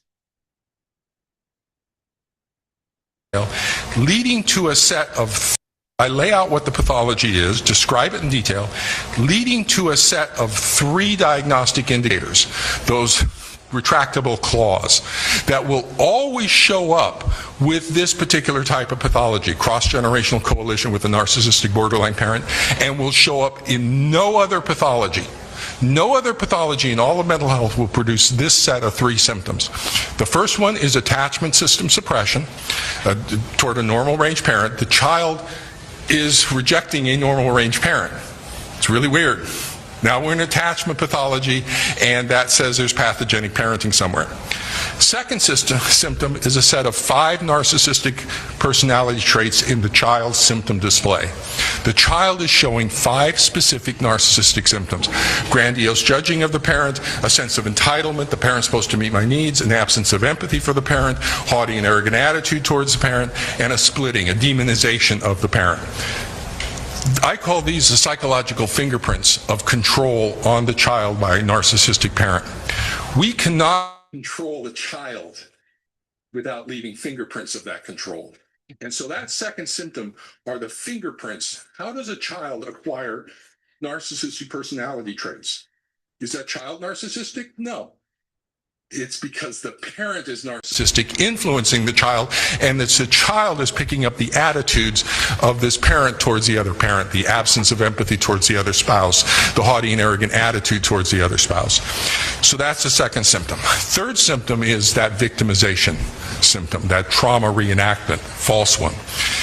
That the child has a fixed and false belief that they are being victimized by the normal range parenting of the targeted parent. That it's abusive. I'm being victimized because my dad took my iPhone away. And it's a fixed and false belief. In psychology, a fixed and false belief is a delusion. And the belief that you are being victimized is a persecutory delusion. That it affects only one area of the child's life is called an encapsulated persecutory delusion. The child is showing an encapsulated persecutory delusion. Where is that child getting that from? The narcissistic borderline parent, who I lay out what the pathology. So there we go. Now you all know what to look for. Next story. Bodies behind sheriff's offices.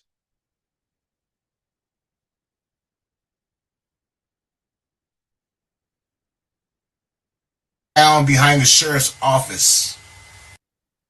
215 bodies found behind the sheriff's office. Officer Tatum is a piece of shit that sells out. And there's white people like that too. Seriously. Soulless. Like, honestly, motivational. 215 bodies were found behind the sheriff's office in 2022. Same medical examiner lives there. I've made at least 5 videos saying the same thing. Behind every sheriff's office or jail in Mississippi, Alabama, Georgia, Tennessee, you will find graves of black people.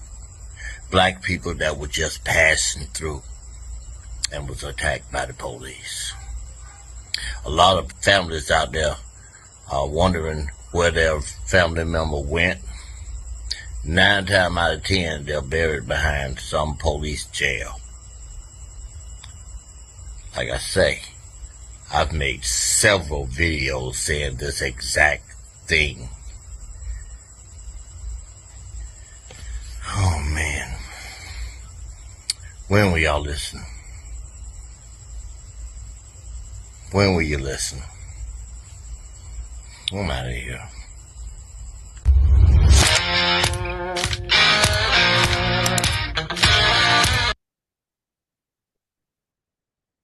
Next article.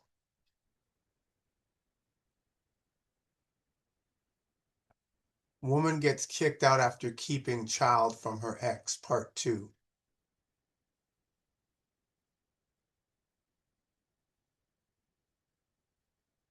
To withhold their children from the dads who want to be there. To you ladies, say that again. For the women who withhold their children from the fathers who want to be there, shame on you. There are plenty of men who are begging, almost pleading with the court system, with them, to see their children.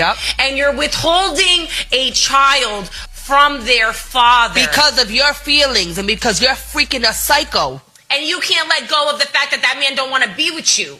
That is not your child's fault that man wanted to let that thing go. Let your child have their father and support them, whether it kills you or not inside. As long as your child's safe, he's fed, he comes, or he or she comes back clothed. You know what I mean? Well, why would you want to be with someone that don't want you? First off, give a round of applause to the lovely young ladies in this video right here, continuing to question status quo in the face of insurmountable negative press when it comes to being a man and a father in the society as it exists today, even when men more often than not cannot utilize the government at the same rate within these family court situations. It's just special to see women creating platforms to talk about the truth. But the young lady asked a beautiful question at the end there. Why would you want to be with someone that don't want you? And to be honest, ma'am, it ain't got nothing to do with being with the other person. It's just revenge. They want to see you in misery. They want to see you in pain. And the best way that they can do that is with something that you helped to create. They want to destroy something that you love. The same way that they try to bust out windows, key car, flatten tires. It's the same thing. They can't physically hurt you, so they want to mentally or emotionally break you down. And I think it's important for the G's on the channel to understand that, is that you might have an emotional reaction to what she's doing, but once you understand the place that it comes from, it helps you to compartmentalize how to react or respond in these different situations. Yes, for those that just came on, please don't hesitate to put your questions in the chat if you're on Zoom, or raise your hand.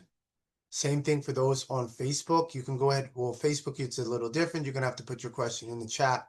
And when I go into Facebook, I will answer your questions. If you have any comments, are always welcome, of course, as well. Next one. I know it's going to be very shattering. Soda breaks bones.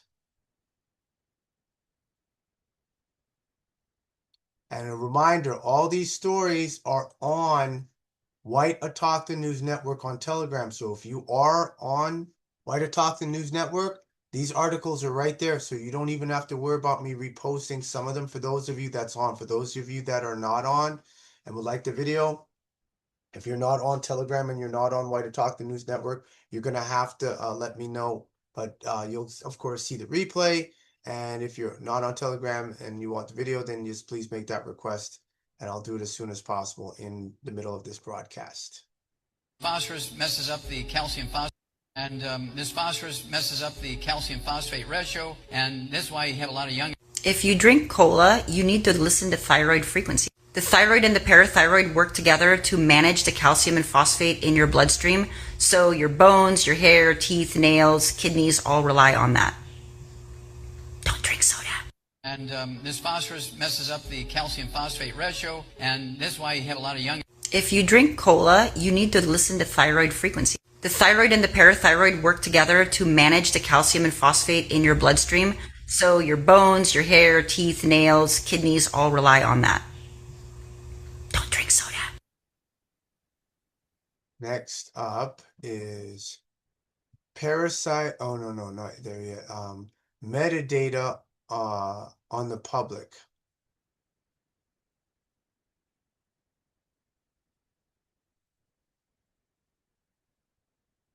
Did federal agencies secretly archive domestic phone calls while claiming they only gathered metadata?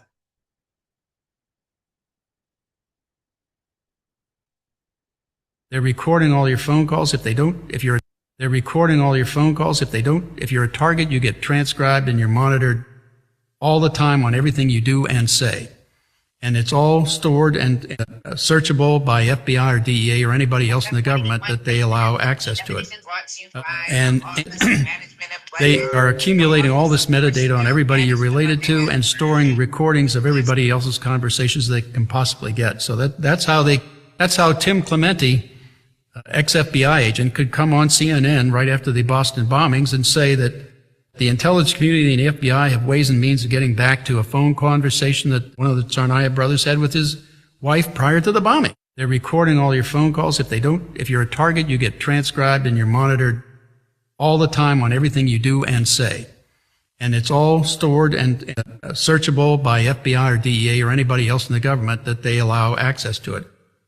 And they are accumulating all this metadata on everybody you're related to and storing recordings of everybody else's conversations they can possibly get. So that's how Tim Clementi, ex-FBI agent, could come on CNN right after the Boston bombings and say that the intelligence community and the FBI have ways and means of getting back to a phone conversation that one of the Tsarnaev brothers had with his wife prior to the bombing.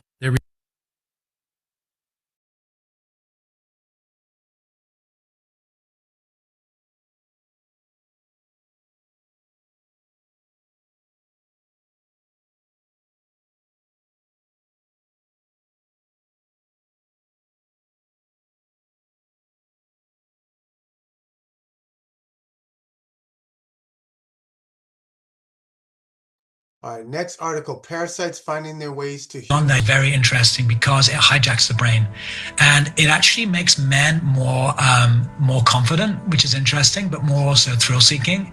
So if you see a motorcyclist on a little like crotch rocket or like someone going fast on the highway, honestly, seriously, they probably have a toxoplasmosis gondii infection. They really do. And it's interesting because you see the diabolical nature of this. If a mouse gets toxoplasmosis gondii, it will start to smell different to cats, but they will actually change the biology of that mouse. And the mouse will start to actually hang around cats and go slower to allow the cat to eat it. And then the cat will eat it and take on the toxoplasmosis. But then the purpose of that parasite is to get to a human being. This is amazing about parasites, is literally their purpose is to get to us for every single parasite. Like I'm serious, they are straight out of hell. They're straight out of hell. And the enemy wants us to think like he's this big red guy with horns, but really he's this sniveling little parasite that has hijacked us. And because we've lost dominion over our appetite, we have them in us. They're very hard to remove. The deep state knows this. They're trying to kill us, right? They're trying to increase the parasites in our food. And we're not doing too well. So you can, toxoplasmosis gondii, very interesting. We probably do have it. The only way to remove it is through a 40-day fast. There's no other way to remove it because it's a brain parasite. It goes straight to the brain. So unfortunately, for many of us Christians, we think we're hearing from God, and we are, right? I'm not saying no one here is hearing from God. We are hearing from God. We do hear from him. But God's voice can sometimes be really confused with the enemy. Like it really can be. And we need to be very aware of this right now, that parasites in the church are one of the biggest issues today, and in the developing world too. I think the future of missions is going to be parasite removal. Honestly, I really genuinely do. Parasite removal and then bringing people to the Holy Spirit. And it can be done cheaply and effectively, and it's going to become a brand new form of ministry for the church. And I've heard cancer too. Some people relay it to a parasite, but it's not a parasite. It behaves like a parasite. Is that right? Is that the same mechanism in a very general way of speaking? Well, cancer, like if you already have broken biofunction, broken biology, and parasites, the parasites can obviously make things a lot worse. Parasites, typically what I've seen in my practice is if like you have like fibromyalgia, for example. Fibromyalgia is caused by parasites. and the parasites affect the body in a certain way that it causes joint swelling. Same goes for arthritis, for things like gout, for a lot of conditions. Once you remove the parasites, they're gone. Like, you don't have those issues anymore.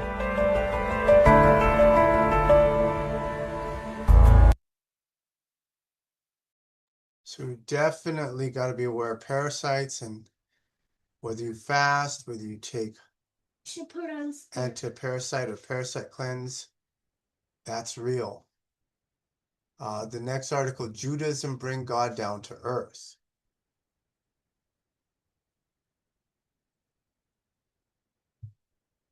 So, going to heaven has never been our goal. And in that sense, Judaism is not a religion. Instead of wanting to go to heaven, which is the goal of most religions, Judaism wants to bring God down to earth. Why? Because that's what God asked.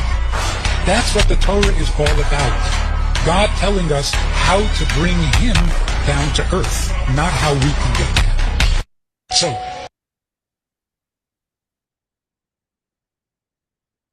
amazing, isn't it? But then that would mean the Lord's Prayer, thy kingdom come, thy will be done on earth as it is in heaven. So now, who did that come from? Jews or Jesus? Next article, the secret MK Ultra black sites that were in Germany during the war.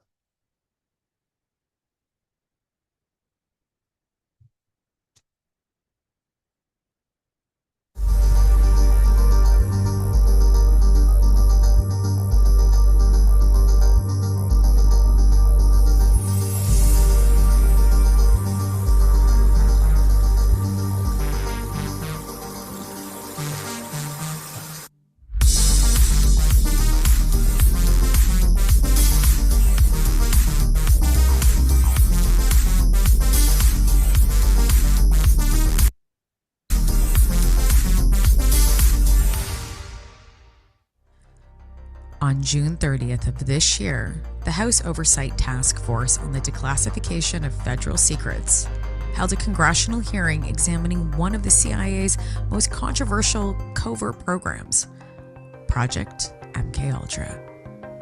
More than 50 years after the program was exposed, lawmakers revisited questions about secret human experimentation, accountability, and whether the legacy of MKUltra still has implications today. Joining me is Stephen Kinzer, award-winning journalist, historian, former New York Times foreign correspondent, and author of Poisoner-in-Chief, the definitive book on the CIA MKUltra program. In this conversation, we'll discuss what the hearing revealed, what history tells us about the program, whether the CIA's pursuit of mind control actually worked, and how the advancements in neuroscience, artificial intelligence, and brain-computer interfaces are reshaping the conversation about influence, manipulation, and human consciousness. Join us as we get rebelliously curious. Do you feel like you spend too much time managing your crew instead of growing your business? Connect Team brings scheduling, team communication, and time tracking into one simple app. We can schedule employees with one click and get real-time updates from the job site. Time tracking is built in too, so your crew can clock in and out right from their phone with GPS. When plans change, you can instantly notify the entire team from the app. Connect Team automatically turns those hours into accurate timesheets, so there's no more payroll day surprises. Make sure to check out Connect Team for free, no credit card required.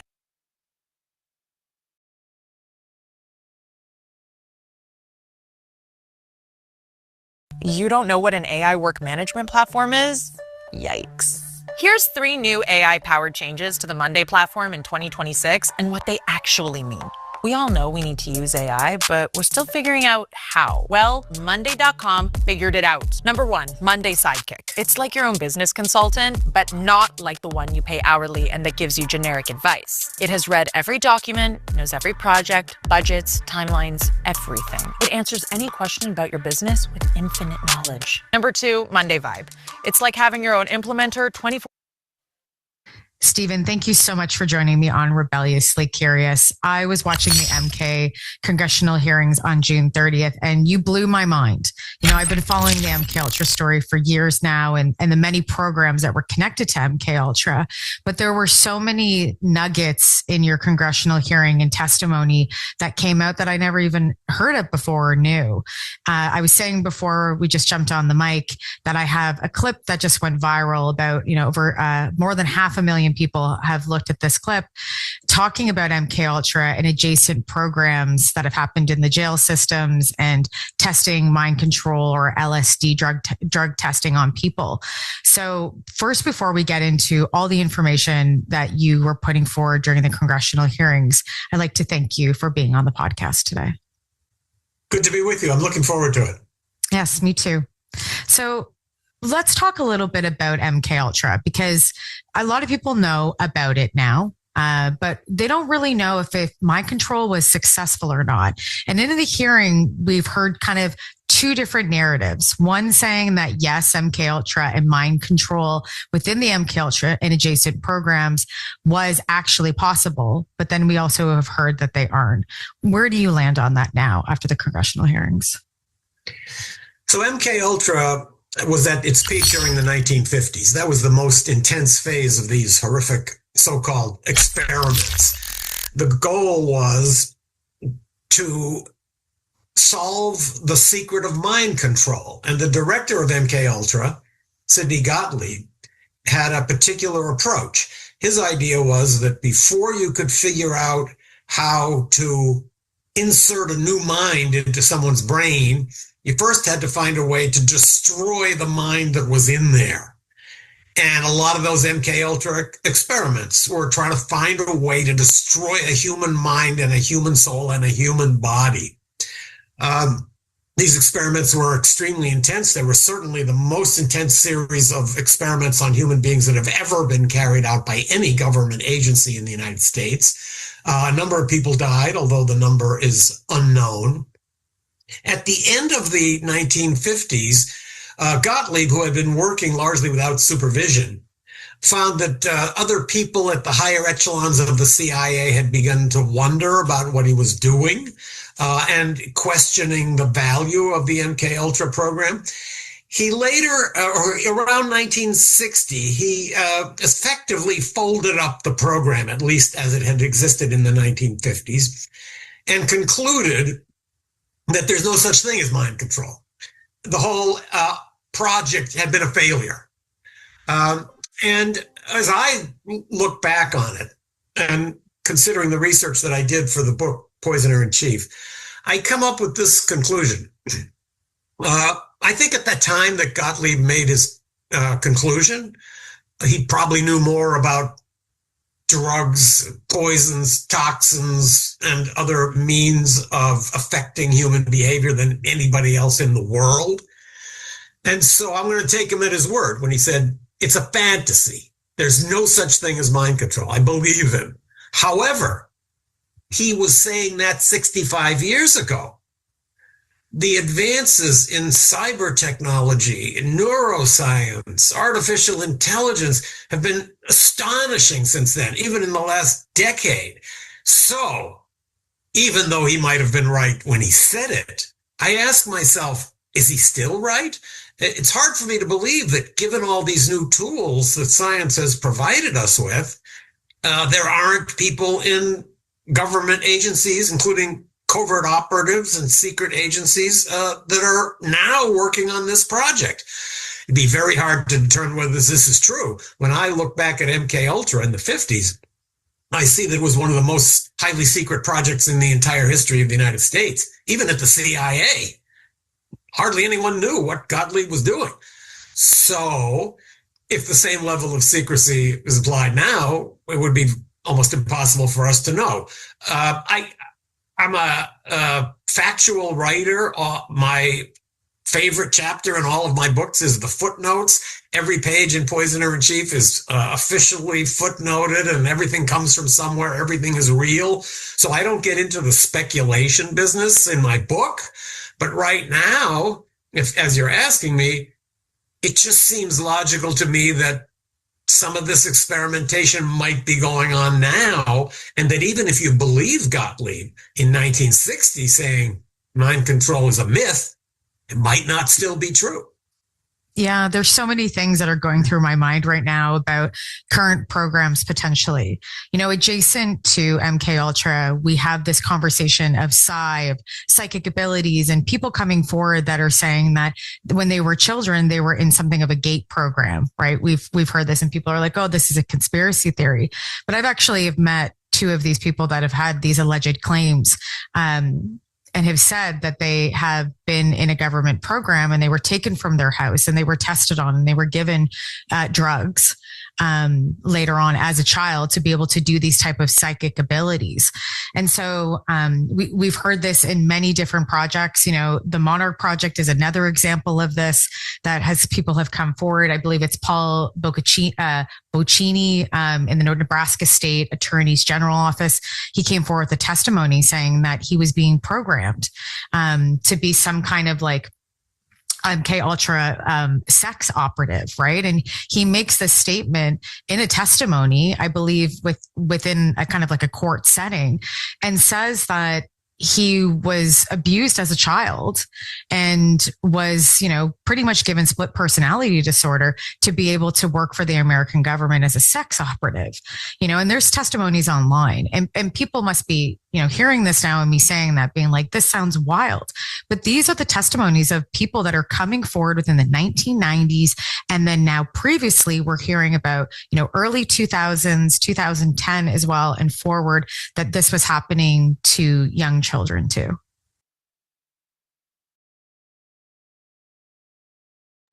So it's easy to see that child trafficking, foster care, child protective services has a direct funnel to that.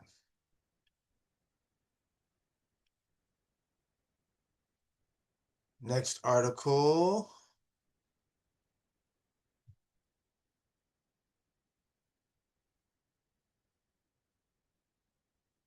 Oh, that's episode 56.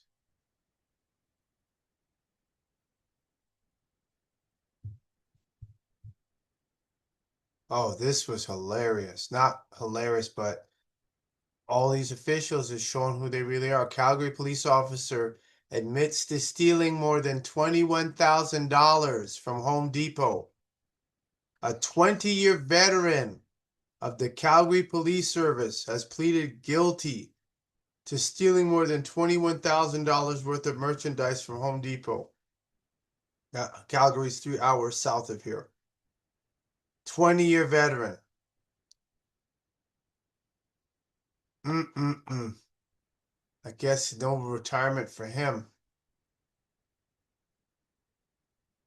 Revealed that she fears for her life. And she says, Rihanna just revealed that she fears for her life.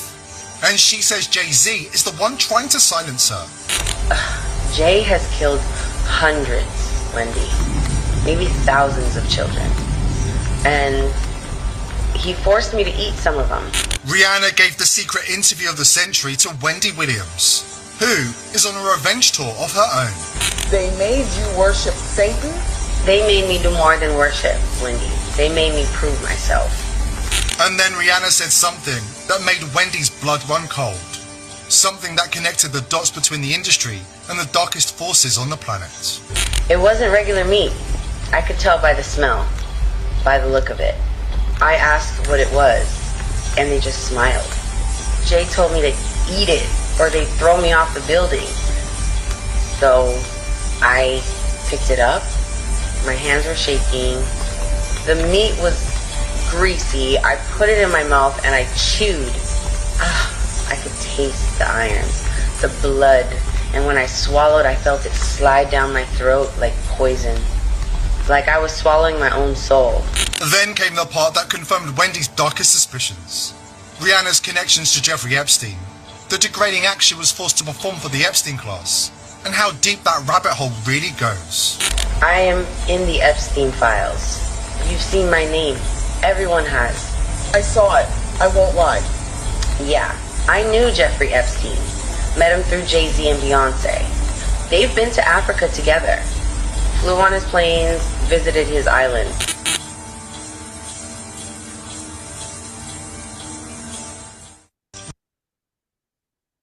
It's all coming out.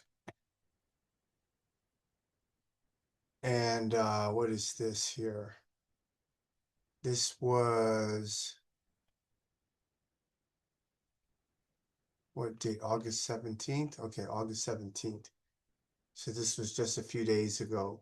This was the 13-hour tsunami of red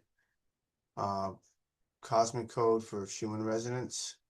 And so you see all this activity here, all this action called the cosmic code.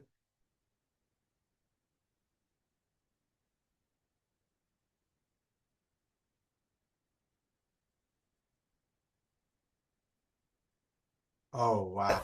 Yeah, I think This talks about selling their soul. This is, who is this? Lazy Bone? Bone Thugs. The Illuminati and how hip hop sort of falls into the Illuminati trap and so forth. Can you talk about that? Yeah, I think a brother use anything in order to make it. He'll get out there and act like he's sucking a dick, or put on a fucking dress and have a Boo Bear back at the house. A motherfucker throw up a pentagram to sell 3 records. It's owned. The hip hop community is most likely owned by gay. To be honest with you, you think they'll be? They're owned by gay. I happen to think there's a gay mafia in hip hop. Right. Not rappers. You know, the editorial presidents of magazines. Sure. The PDs at radio stations, the people who give you award at award shows. This is the fucking gay mafia, my man. Right. Like, you know what I'm saying? They are in power. I sold my soul. Now, ever since I sold my soul, I haven't been happy ever since. It's things that I can sacrifice about and stuff like that, and I sacrificed myself. I could have sacrificed anybody, but when you sell your soul, you gotta sacrifice someone that you really love, and I sacrificed myself and stuff like that. The demon asked me, are you sure you want to sacrifice yourself? You can sacrifice someone that you love. I said, nah. Did I sell my soul? I sold my soul for you. Now, figure that out. For all you motherfuckers that's on here, that's asking me did I sell my soul, why the fuck is y'all on here if y'all think I sold my soul? Y'all coming right with me, you dummies. The Illuminati and how hip hop. This stuff is real. It ain't no joke. So you better be aligned properly. And on that subject, I want everybody to understand the significance of 19. So chanting, doing invocations in groups of 19, you will see results. Know that. Whites ate black people hoping to ingest their essence and soul. Allegedly, they stopped in 1970. I don't know who said that, because this book called The Delectable Negro ain't saying that. Cannibalism is not illegal. Cannibalism is not illegal in the United States, with the exception of one state. What? The only state in the United States where cannibalism is illegal is the state of Idaho. Are you kidding me? No. I am not leaving my house today. White people have always indulged in cannibalism. They ate their slaves, and they ate black people that were free after the Emancipation Proclamation, after lynchings. Mind you, this is a Christian country. Now imagine if this is being done in one of these Muslim countries, this Muslim that they tagged terrorist. Imagine if this was a Muslim, like a Muslim country doing this. oh, Muslims are terrorists. But when a Christian country is doing the same thing, Christians, they will move their religion from it. They will tell you Christianity does not teach this, or Christianity does not teach this. But if a Muslim is doing the same thing, they will not tell you that. They will not remove their religion from it. They will tell you all Muslims are terrorists. This is who they are. Now, this is a Christian country. What are your defense? This is a Christian country. Come under my comment section to come and tell me shit as if your religion is perfect. Like your religion is like what the fuck? I'm not even a Muslim. I don't care about religion. I do not care about religion. I really wish Muslims and Christians can actually see for themselves that religion is just a tool for control. And that's why the world is in shambles today, because of this their religion. That if they can keep this religion aside and just identify as human beings first, identify as humans first, humanity first before religion. God did not create a religion. Human beings created a religion, and they created it for a purpose. Symbolism. So there you have it. More confirmation. Let's see, 12:18. Okay, so 12:22.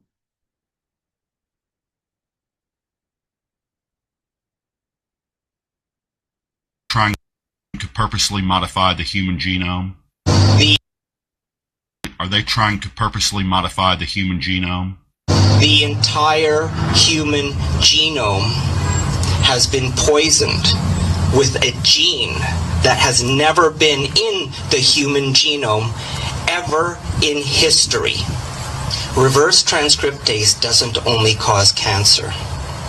If something is reverse transcribed and alters the DNA of a sperm or an egg, that DNA change, if that sperm or egg survives and turns into a human being, lasts forever. This is the magnitude of evil we are dealing with. We are dealing with people who have the money, the power to pollute the entire human genome. I think because of this, we're going to lose about 1 billion children. So any mother to be, even if she's not pregnant yet, if she gets an mRNA vaccine, those mRNAs are going to go to the ovaries. There's DNA that stays silent, that is never transcribed into proteins until the next generation. And it'll only when that animal tries to have another child. 5 billion people have been injected so far on this planet. Half of them are women. 2.5 billion. Half of them will be women who are young enough to have children. There are 1.25 billion carriers of mutations in the egg cell line of their bodies. 1.25 million women who are capable of giving birth to children who carry something that has never been seen before in the human species, in the entire human genome. We're going to have mutants. We need to call Professor X, and we're going to have a bunch of mutants. Is Dr. Right? He's just a conspiracy theorist. Dr. Daniel Nagasi. What do you guys? So, yeah, where are the doctors about this? Keeping their mouth shut because they got bought off?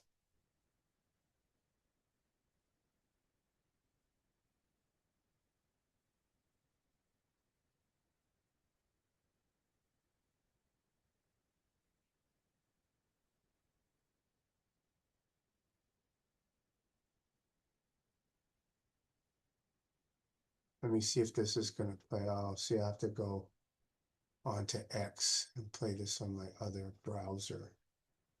don't know why. Yeah, I can log in. This is pertaining to the COVID and how Canada's being ordered, or they've been told they have to investigate because they said this was a cover up of the highest order. There we go. 1 second, everyone. Okay, so that one's going good. So I'll continue. Oh, this is all X. Yeah, so I have to put all of this on my other browser.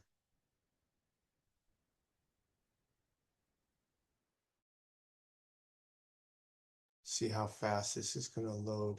I had a very interesting situation today where I rebooted the computer, it rebooted back fast, and sent the link out. And see, look how fast it is. It's going now.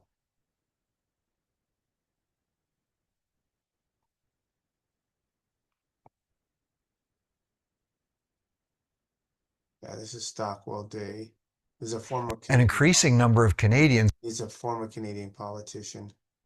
An increasing number of Canadians, including medical and scientific professionals, are calling. They're calling for an inquiry into what happened, into the way truth was suppressed during the application of the COVID agenda. Business being shut down, schools being shut down, children in their formative years being deprived of education, places of worship being shut down, pastors being arrested, healthcare practitioners being threatened with losing their license to practice. This was a cover-up of mammoth proportions, and it needs to be addressed. The scandal involving the COVID vaccine agenda that we're hearing about in the United States is not limited to the United States. It is wide open in Canada. Canadians by the thousands, and this is according to mainstream media, are saying we want the truth to be told. We want to tell the truth, and we want to do it without our lives being destroyed. In the US, Dr. Anthony Fauci has been exposed for not telling the truth when he should have told it. And now the pressure is on Dr. Theresa Tam in Canada. What did she know? Did she know about these adverse effects? And if she did, why wasn't she raising these issues? Right from the very beginning, as far back as early 2020, I was speaking out against the COVID agenda, the way vaccinations were being forced, and the way people were not being allowed to report and speak up on the adverse effects of the vaccinations and the lockdowns. Only now the rising tide of those who want to come forward and speak about the devastating effects of the forced application of COVID vaccines is continuing on the increase. Some people aren't even waiting for the formal inquiry. Dr. Charles Huff, for one, has come forward and talked about how he was told to shut up. He was told to shut up when he was crying out for attention to the fact that many of his clients who were receiving the vax were suffering terrible consequences. He just wanted the truth. He just wanted it looked at. And he and many, many other practitioners across the country were told to shut up. That was wrong. The so-called Vaccination Injury Fund that was put in place by the federal government is woefully underfunded and hugely oversubscribed.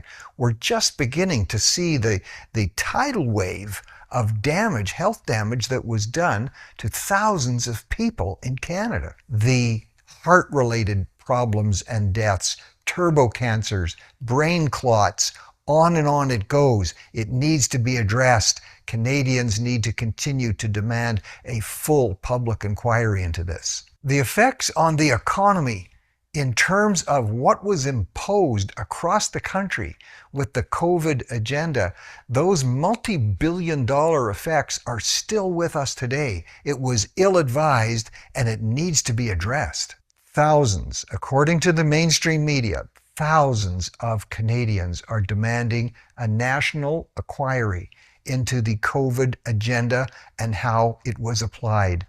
These Canadians by the thousands who were either hurt personally or saw family members hurt and careers destroyed, they need to have their concerns listened to. Prime Minister Carney, Thousands upon thousands of Canadians want a national inquiry into the destructive effects of the COVID vaccine agenda. You need to listen to the citizens.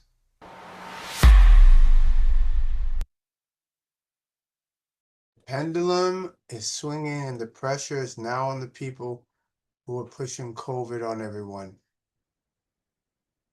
And this goes to the next article here about the people who took the jab. Now, their DNA is not the same.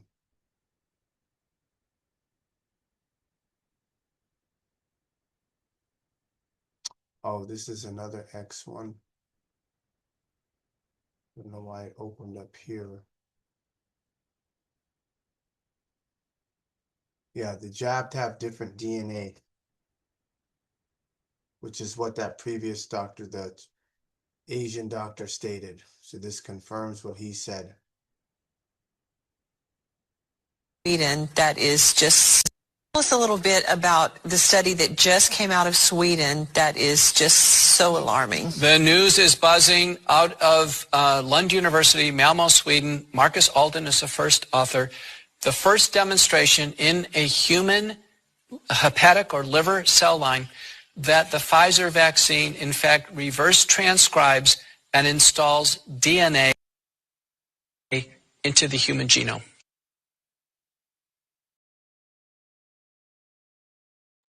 The hell happened here?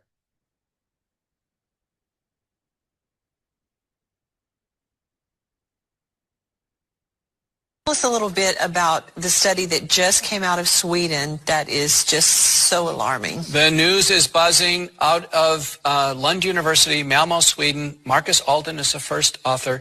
The first demonstration in a human hepatic or liver cell line that the Pfizer vaccine, in fact, reverse transcribes and installs DNA into the human genome. Wow. And so in simple terms, what does that mean, Dr. Bartlett? Thank you for making it simple. So basically, there's an enzyme that can take that messenger RNA vaccine information and put it into the DNA of the person, into their DNA.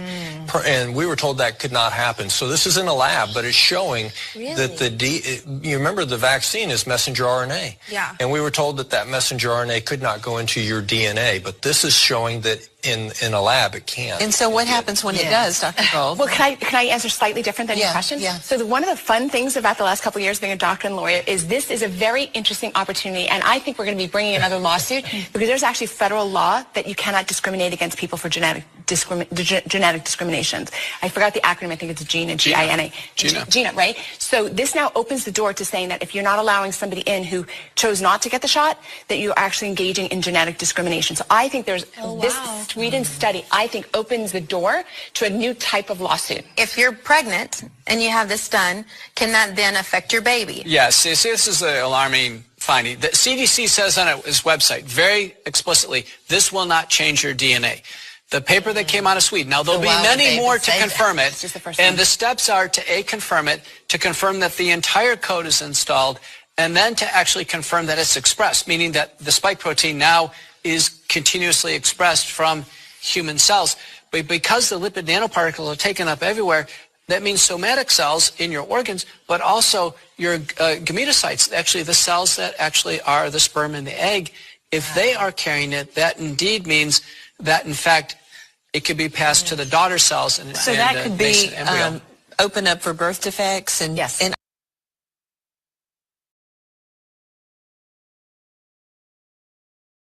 Isn't it interesting how years ago, if you talk like that, they would call you a conspiracy theorist. They would they'd say you're irresponsible, and now all of a sudden, this is when you had the data. Now they're turning around and saying, no, we have to look into this because too many people are dying. And then they caught Fauci on his email, so that didn't make it look better for him.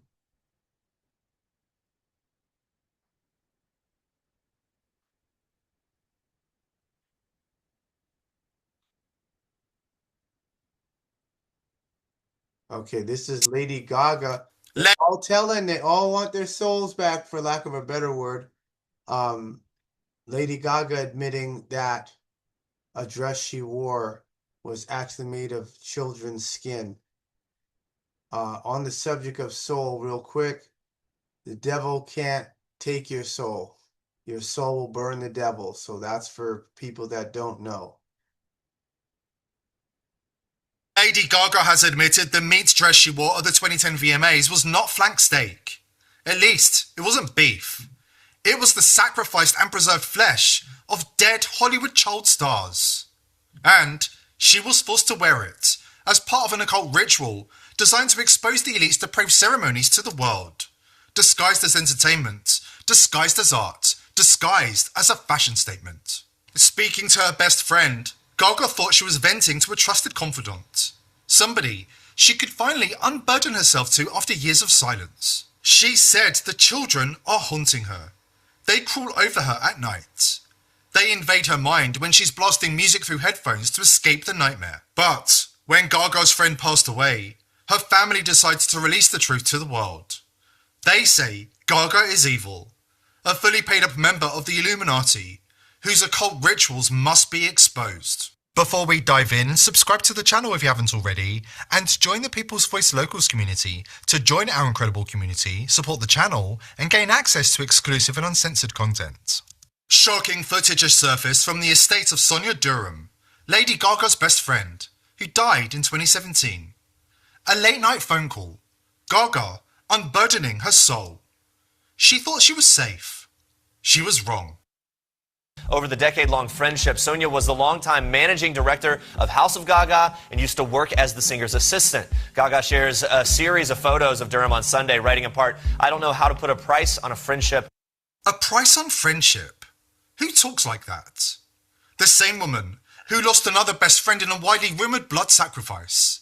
The same year her career mysteriously exploded. Lena Morgana was an up-and-coming Staten Island singer and performer who was known around town for her sexy voice and unique style. Before Stephanie Germanotta was Lady Gaga, she was a wealthy, spoiled rich girl from New York. She met Lena and they started collaborating on music. They were both scouted out by the same agent, Rob Fasari, and produced a song together. Lena Morgana fell to her death in 2008 at the age of 19 from a New York hotel. The same year, Lady Gaga produced her debut album, The Fame. Lena's mother has spoken out against Gaga for killing her and stealing her identity. Gaga paid the entry fee the old-fashioned way, a blood sacrifice early in her career. The blood sacrifice didn't end. They just got more public. If you don't get this right now, I swear to Lucifer, I'm gonna, I get a little bit. Like the meat dress she wore to the VMAs in 2010. She admitted to her best friend Sonia Durham the dress was forced on her by satanic industry elites. And she couldn't say no to Lucifer. I need to tell you something I've never told anyone. Something I've carried since that night at the VMAs. It's been eating me alive for 15 years now. The meat dress wasn't beef. That was a lie. And I've been living with that lie for so long, I almost believed it myself. Then she dropped the bomb. She admitted the stunt wasn't standard issue pop art provocation. It was elite level depravity, designed to normalize the unthinkable. It was children, dead Nickelodeon child stars. They were sacrificed, preserved, and delivered to people like me as trophies, as initiations, as a way of saying, you're one of us now. I stood there in that dressing room, looking at myself in the mirror, covered in the skin of dead children. And I told myself it was for art. But deep down, I knew I was just a coward, too afraid to say no to the people who made me. Now Gaga says that she believes she's possessed by the children she wore like a trophy, while flaunting the elite's depraved rituals in front of the world. They come to me at night when I'm trying to sleep. Their little fingers on my throat, their little hands grabbing at my ankles. And when I try to be intimate with someone, when I try to feel human and warm and alive, oh my God, I am scared to say this. Their faces appear in the dark. I feel like I'm really going mad, and not in the cool, artistic sense. That's the price you pay. So what that means is those are disembodied spirits that have not been able to cross over, and so that's haunting her. That's probably why a lot of these other elites are losing it and telling the truth, because they can't sleep with that. And the next one we're going on to is the AI data centers.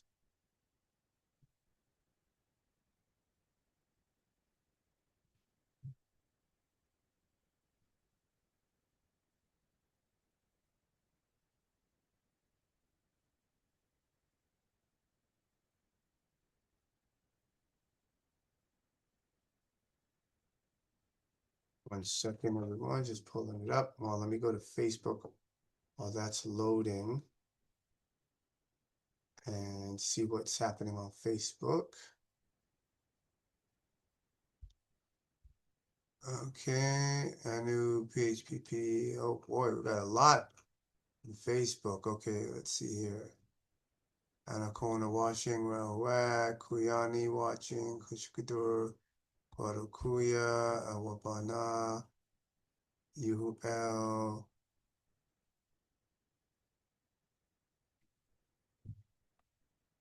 Overstand, Tua, Anacona, Guadakuya, Affair T.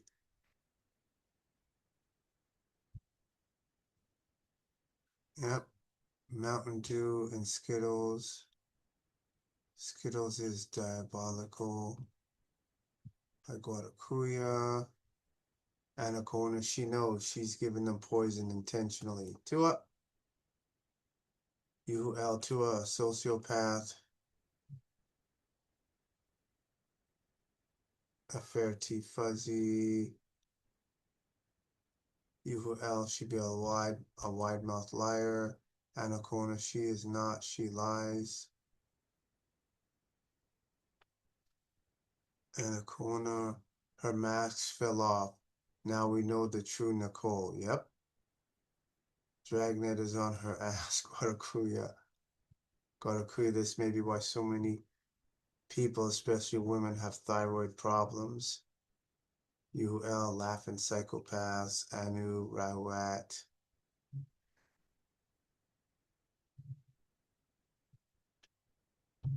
Anu, the peel of the onion is disappearing. Anu, the parasites have the intelligence past a 7-year-old. Anacorna, yes, is amazing. Is watching Priyani. And then community standards. So I'm seeing 17 comments. So if there's anything more than that after we're done, it's because Meta is blocking it.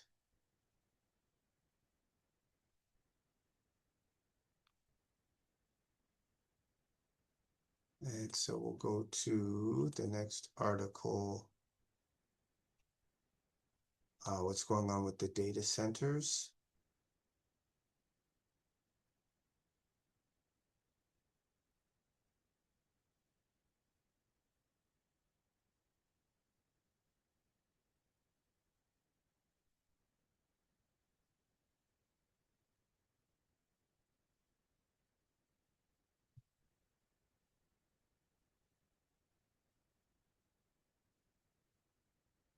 Do is put on, if you look at what they want to do, is put on your currency, your bank deposits, and your stocks and bonds, what I call a manual, an automatic third lock. Do you know what a third lock is? No.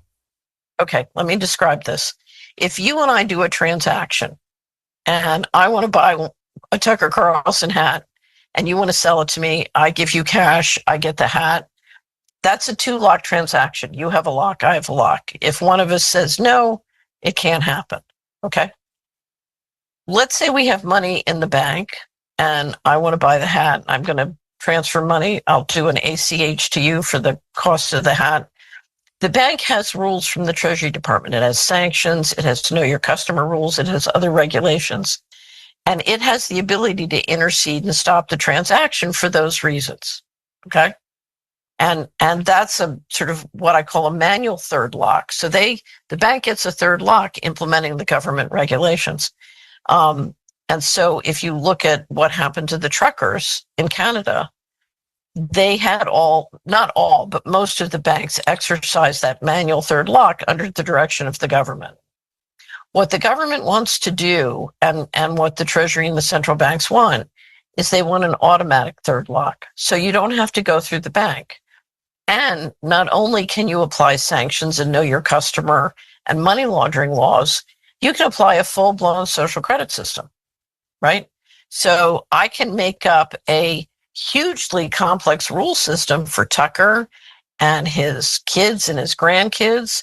I can customize it for each one of you, and I can give you incentives and I can give you rules. And unless you do exactly what I say, I can turn off your money, or I can apply negative interest rates to your money, or positive interest rates. I can raise your taxes without anybody having any say about it. So let me give you an example. Go back to the pandemic.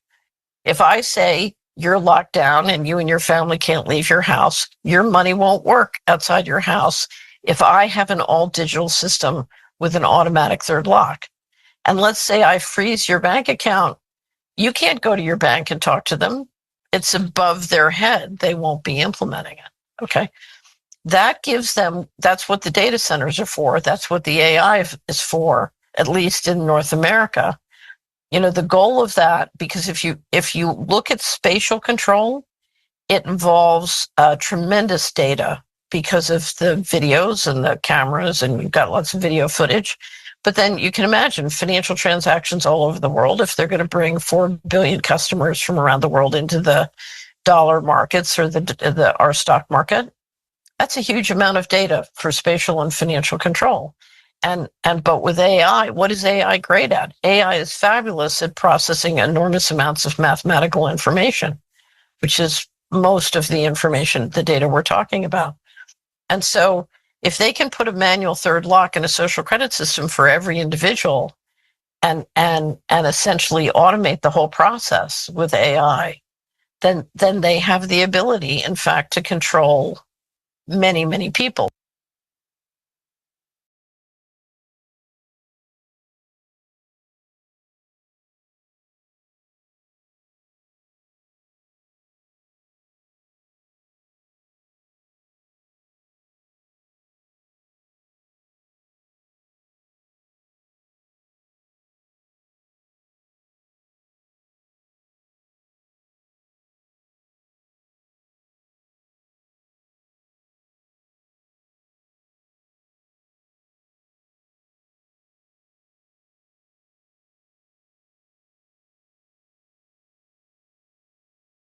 If you On to the next article.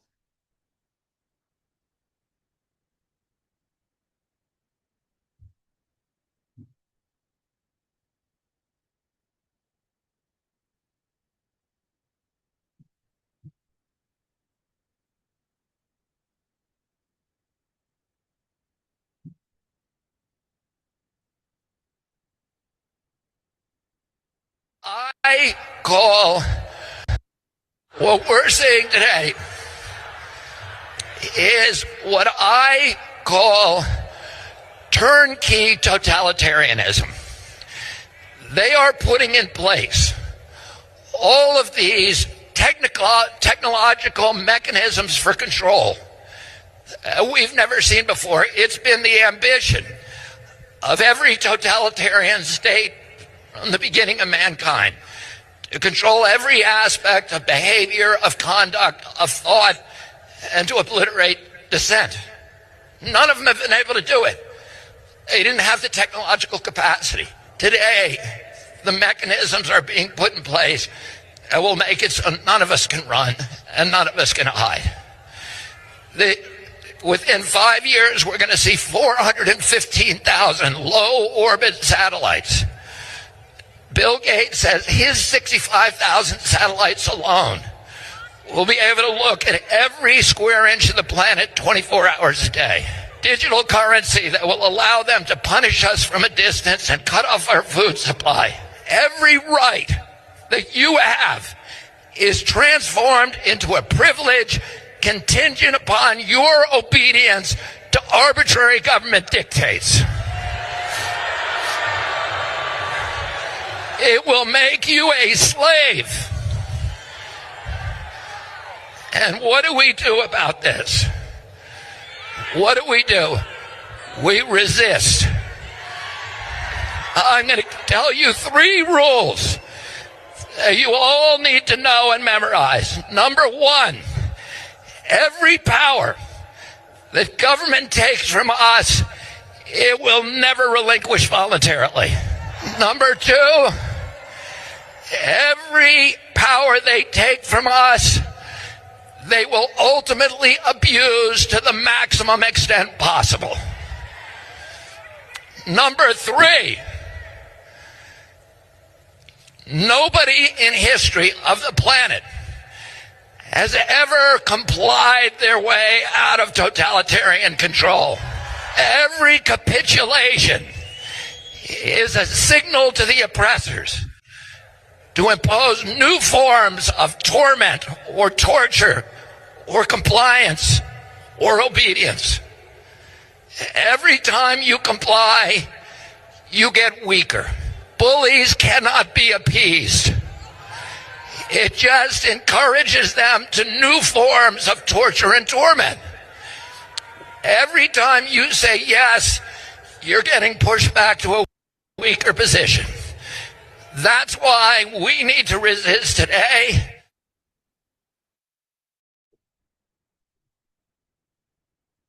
It's all coming out. People are going to have to pick a side, and they can't complain when they see what happens. Now, this video is a trip. This is from the Epstein files.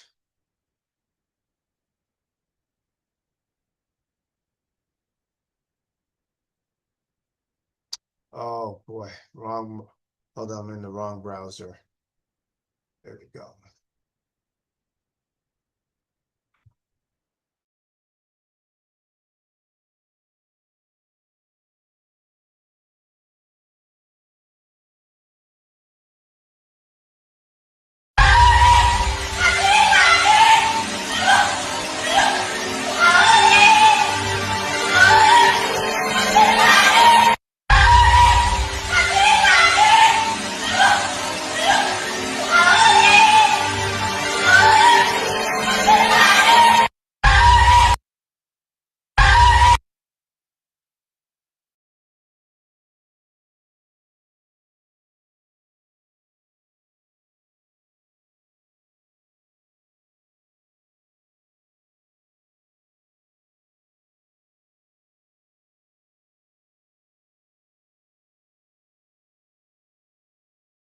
Oh, darn, the next article, they got rid of it. Oh, that's such a shame.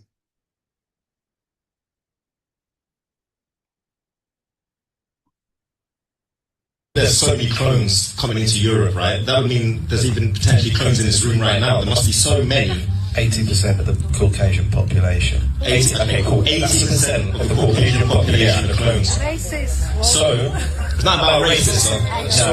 No, it's nothing to do with race. Is there any science? Is there any science that you could have a clone in your life, that you're in love with a clone? Like, I know a lot of people say that they don't think, they don't have internal dialogue. Is there anything you've come across? That's exactly what I was about to say. So Dolores Cannon did the work on this. So Benjamin Franklin also wrote about this, saying that there was a dire need to fill America with Caucasian people. So for whatever reason, they decided to do that. They say that there is no inner dialogue, and they called it whitewashing. But Dolores Cannon believed that 80% of the population that look like me can't trace their family tree back past really the 1800s with any accuracy, and we refer to them today as NPCs. Wow. She said they were soulless. I don't think anything living is soulless. I think we all have a connection. But it was called whitewashing, for want of a better expression. and it was to make out, and they did this at the World's Fairs and expositions, they would have on display people from indigenous tribes, and they would bring children from Africa, put them on display, and they were labelled as primitive and savage. Wow. And this was specifically to dumb down and remove history, and this is connected to the Moors from Africa, who built some of the most beautiful architecture in the world. They wanted everyone to consider them as primitive. And Tartaria was removed for a similar reason, so we would consider Moscow, Russia, to be behind, a little bit backward, and that was another part of it. So, that's what happened. And what I'd suggest people do is watch the second film that Alice Guy produced, which is on YouTube. It's called Midwife to the Upper Classes, and you'll see an example there of where the middle class couple come to buy a baby.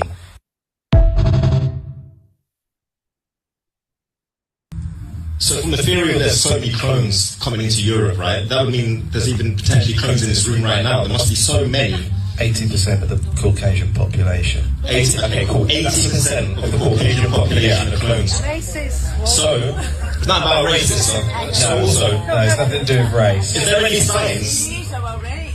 Is there any science that you could have a clone in your life, that you're in love with a clone? Like, I know a lot of people say that they don't think, they don't have internal dialogue. Is there anything you've come across? That's exactly what I was about to say. So Dolores Cannon did the work on this. So Benjamin Franklin also wrote about this, saying that there was a dire need to fill America with Caucasian people. So for whatever reason, they decided to do that. They say that there is no inner dialogue, and they called it whitewashing. But Dolores Cannon believed that 80% of the population that look like me can't trace their family tree back past really the 1800s with any accuracy, and we refer to them today as NPCs. Wow. She said they were soulless. I don't think anything living is soulless. I think we all have a connection. But it was called whitewashing, for want of a better expression. And it was to make out, and they did this at the World's Fairs and expositions, they would have on display people from indigenous tribes, and they would bring children from Africa, put them on display, and they were labelled as primitive and savage. Wow. And this was specifically to dumb down and remove history, and this is connected to the Moors from Africa, who built some of the most beautiful architecture in the world. They wanted everyone to consider them as primitive. And Tartaria was removed for a similar reason. So we would consider Moscow, Russia, to be behind, a little bit backward, and that was another part of it. So that's what happened. And what I'd suggest is watch the second film that Alice Guy produced, which is on YouTube. It's called Midwife to the Upper Classes, and you'll see an example there of where the middle class couple come to buy a baby. Oh, wait, let me see if I can get my Instagram. Okay, this is it. All right.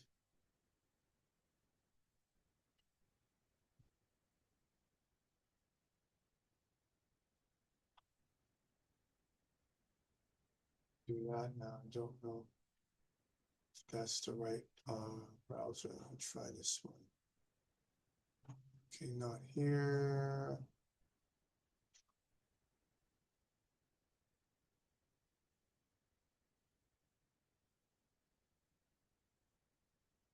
I have to remember which browser that I use specifically. Instagram. I think this is the right browser.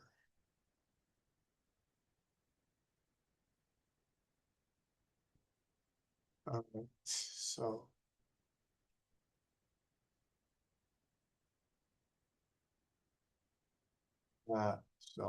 can't do nothing with that. So Verity, you're going to send me that link. The picture is not good enough because I'm not gonna be able to look for it at this time. Because I have to log into my Instagram. That's why I like direct links. So, continuing on to the next article.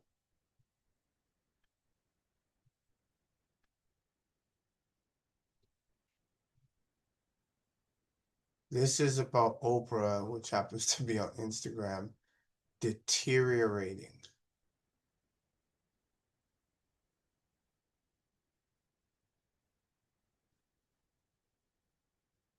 See, I don't want to find. See, this is game because I'm watching Instagram here. This is pertaining to Oprah Winfrey. And I saw it. There we go. The reality is she's like 100 times worse. I just want a fair teacher to know. See, I didn't have to sign into Instagram and I could see the video. So if you sent me the link, I could play the video, but otherwise I have to search for it and I have to be on Instagram to search for it. Okay, so the school is closing. And everyone's like, oh, budget cuts, so sad. No. It's closing because Oprah literally ate too many of the kids.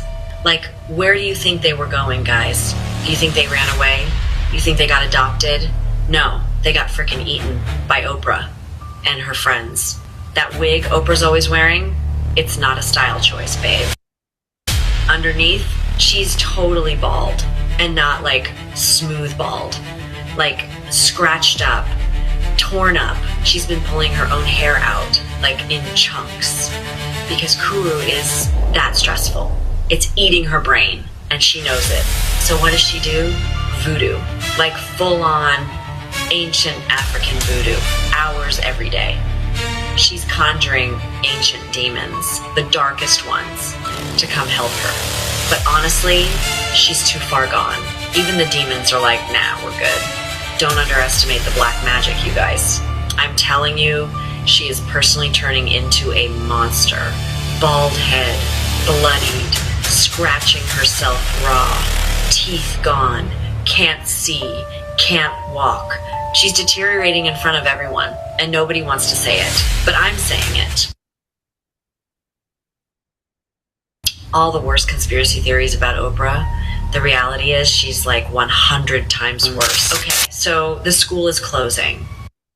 So there you go. It's all coming out. All these stars have committed atrocities to get their fame, and now is payback, as they say. Let's see, Oprah Winfrey, Cory Booker shows how AIPAC can target black people. Who would have thought?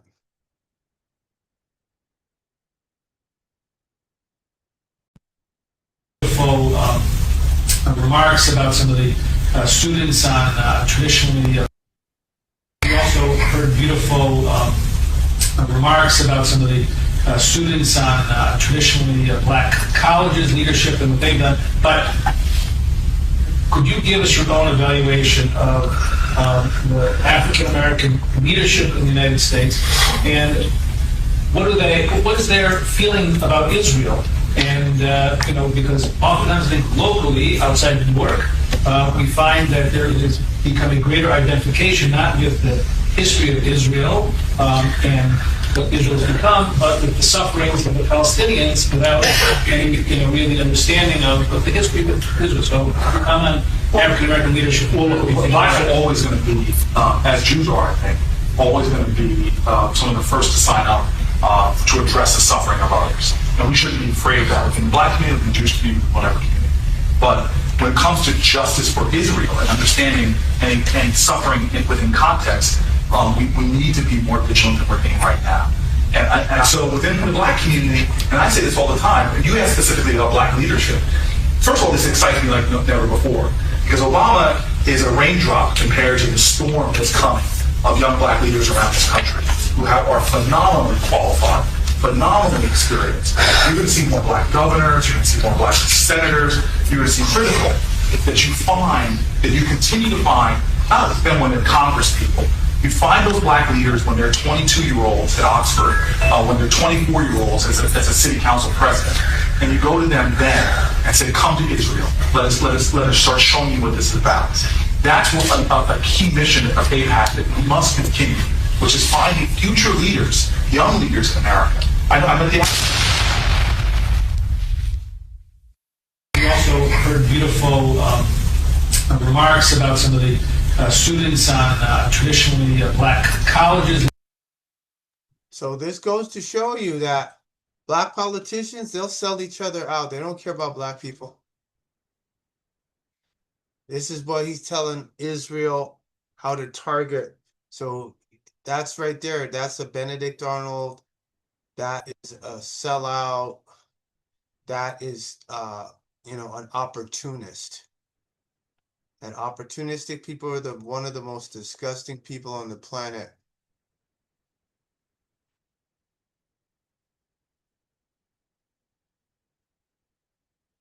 The counterfeit spirits. Oh, this lecture is dynamite. Solution that this thing goes far beyond even race, because when this was put in place, the white man wasn't even on the doggone planet. And this was a group of black people that was under the behest of the cosmic archons, and they called them counterfeit spirits. So the original counterfeit spirits, let me give you the example. Okay. When the cosmic abortion and all this went along, not only did the Great Mother try to correct it, when these particular spirits were trapped down in this particular aspect of this debauchery, ultimately they knew that those spirits, by them coming from the source of the divine, they would be the cleanup factor. So when the debauchery itself found out that in actuality that the spirits that get trapped would ultimately be greater than it created counterfeit spirits to come in and confuse the situation. So when the grand man or the grand pristine superior deity came in to clean up this stuff, which would be the origin of who we are, they also created a group of counterfeit spirits that will always be antagonistic with those so-called true indestructible spirits. And this element of antagonism will go back and forth at first with people that look the same, but they're separated from a single essence. One is the true spirit and one is the counterfeit. And later on, out of those counterfeit spirits, they would create another agent, which would be the white man. So when you ask the question, well, if black people created the white man, shouldn't they be responsible? And the white man can't be blamed. But what you don't understand, the white man was created by those counterfeit spirits. Wow. That the gods was pulling the strings to make those counterfeit spirits, these scientists, So black create this white man. So then black people, is that to say black people didn't have anything to do with it? No, you gotta listen. You got two people. You got an original spirit that comes from the source of the Great Mother beyond the debauchery. Then you have the debauchery that creates its counterfeit spirit to confuse the spirits to do its evil work in maintaining the debauchery with these counterfeit spirits. But both of them look the same. They're all black. And those particular black ones, as counterfeit spirits, would later on result in creating the white man, who would be the modern counterfeit spirit. Yeah, I got you. But the original counterfeit spirits were black, which leads to this question that I have held back for over 10 years of putting forth, that we put forth now. Are some of those counterfeit spirits still in existence? That's my question. That was my next question. Well, I'm going to break it down right now, and it's going to be unpopular. It's going to be very unpopular. But I will say this. If they are in existence, most of them still resides in Africa. Do the math. Out of Egypt I will call my son. We will sift out the right particles. They say this cosmic drama is like a fisherman fishing in the ocean, some fish that are ripe are pulled out. The other ones that are not are thrown back in. Some people that look like us are not of us. That's the great mystery. But I do know one thing. These texts that are fundamentally African, they talk about these counterfeit spirits. The dates and the time that they said the counterfeit spirits came, which was shortly after creation, the white man wasn't even on the planet. It had to be two kind of Africans. And the ones based on the Osirian drama, which means the Great Westerner, that would be the ripe one. So when you get the word righteous, it means ripe. To be the ripe one would end up in the West. Because the Camite texts say it would be the Westerner that would establish Mayat. Well, Mayat is not just some physical laws and order that the courtroom and judicial system is made out of. It is the very essence of putting back right. That cosmic abortion is called the Tikkun in Kabbalah. It's called Mayat in Kemet. And basically means transmutation, transformation. It's an alchemical process of fermentation. That's why Jesus said, I am of the wine. Dionysus is of the wine. Osiris is of the wine. And it has to sift out a new product from the original. That's what alchemy is, taking something original and making something new out of it. But those new souls had to be sifted out of, or called out of, a confusion of counterfeit spirits. And some of those left behind. And then you understand why we don't seem to be of a certain people that we were all in the same origin of at one time. You know what I'm saying? Some powerful shit. Yeah.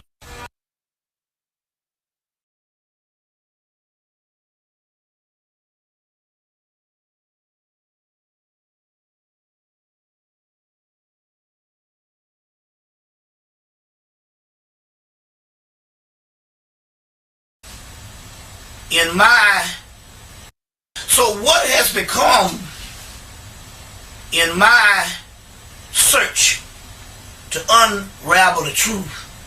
It first started off with something as mundane and social and political as saving black people, as just trying to correct your environment around you, and ultimately of unraveling it from the social, the political, and all of these things fall off to the spiritual. Then the spiritual unraveling itself out of moralism and into science, and science unraveling itself off into the core of it. We ultimately find the ultimate solution that this thing goes far beyond even race, because when this was put in place, the white man wasn't even on the doggone planet. And this was a group of black people that was under the behest of the cosmic archons. And they called them counterfeit spirits. So so the original counterfeit spirits, let me give you the example. Okay. When the cosmic abortion and all this went along, not only did the Great Mother try to correct it, when these particular spirits were trapped down in this particular aspect of this debauchery, ultimately they knew that those spirits, by them coming from the source of the divine, they would be the cleanup factor. So when the debauchery itself found out that in actuality that the spirits that it trapped would ultimately be greater than it created counterfeit spirits to come in and confuse the situation. So when the grand man or the grand pristine superior deity came in to clean up this stuff, which would be the origin of who we are, they also created a group of counterfeit spirits that will always be antagonistic with those so-called true indestructible spirits. And this element of antagonism will go back and forth at first with people that look the same, but they're separated from a single essence. All right, tell everyone to feel shot.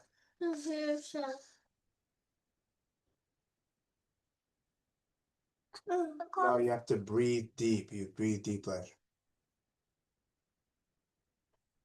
Out through your mouth.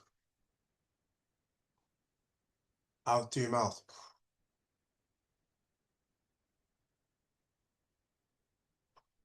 Okay?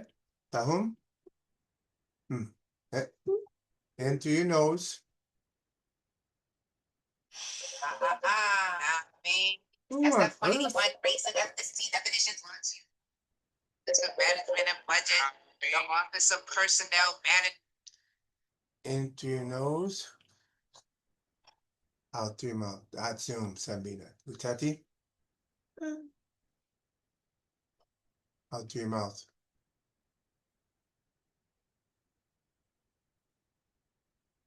Out through your mouth. Come on.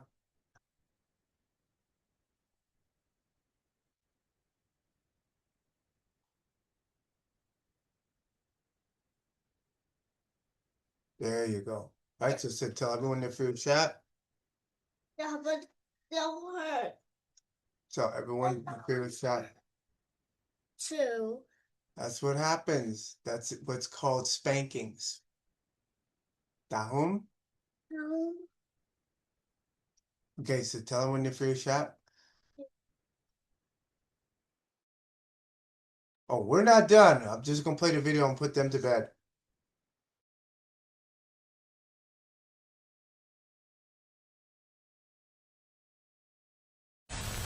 One is the true spirit and one is the counterfeit.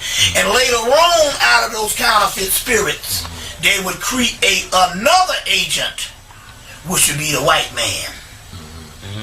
So when you ask the question, well, if black people created the white man, shouldn't they be responsible? And the white man can't be blamed. But what you don't understand, the white man was created by those counterfeit spirits. Wow. That the gods was pulling the strings to make those counterfeit spirits, these scientists, So black people create this white man. So black people, is that to say black people didn't have anything to do with it? No, They you're were not listening. You got two people. You got two people. You got an original spirit that comes from the source of the great mother beyond the debauchery. Then you have the debauchery that creates its counterfeit spirit, creates its counterfeit spirit to confuse the spirits, confuse the spirits to do its evil work in maintaining the debauchery with these counterfeit spirits. But both of them look the same. They're all black. Okay. And those particular black ones, these counterfeit spirits, would later on result in creating the white man, who would be the modern counterfeit spirit. Yeah, I got you. But the original counterfeit spirits were black, which leads to this question that I have held back for over 10 years of putting forth, that we put forth now. Are some of those counterfeit spirits still in existence? That's my question. That was my next question. Well, I'm going to break it down right now, and it's going to be unpopular. It's going to be very unpopular. But I will say this. If they are in existence, most of them still resides in Africa. Do the math. That makes a lot of sense. It makes a lot of sense. Out of Egypt I will call my son, we will sift out the right particles. They say this cosmic drama is like a fisherman fishing in the ocean. Some fish that are ripe are pulled out. The other ones that are not are thrown back in. You see what I'm saying? Some people that look like us are not of us. Right. That's the great mystery. But I do know one thing. These texts that are fundamentally African, that talk about these counterfeit spirits, the dates and the time that they said the counterfeit spirits came, which was shortly after creation, the white man wasn't even on the planet. Nowhere around. It had to be two kind of Africans. So then they got, like you said, made. And the ones based on the Osirian drama, which means the Great Westerner, that would be the ripe one. So when you get the word righteous, it means ripe.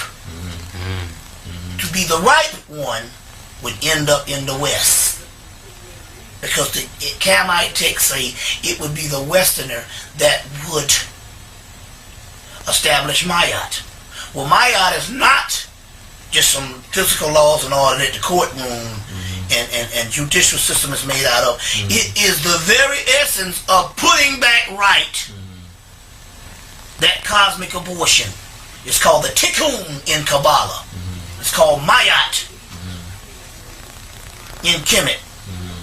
And basically it means transmutation, transformation. It's an alchemical process of fermentation.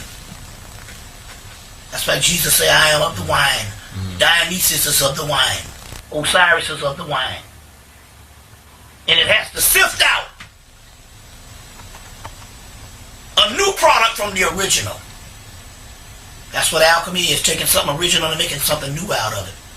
But those new souls had to be sifted out of or called out of a confusion of counterfeit spirits.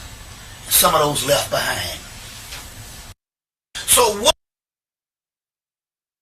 Listen, I ain't the 1, the 2, 3, 4, 5, okay? Yep, that's me.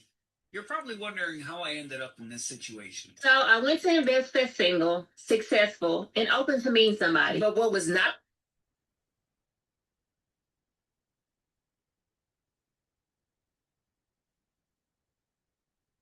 Now, where is my, okay, great. So as you can see, the only one who can pull off things of that nature, the counterfeit spirits, people who have carbon that look like us, and that's your black devils. And so that's the reality that has to be dealt with, that they are in, among, we married them, we associate with them, and the whole time they're very difficult to pinpoint and to spot. However, once they're revealed, they know the gig is up and they move on or they run and hide.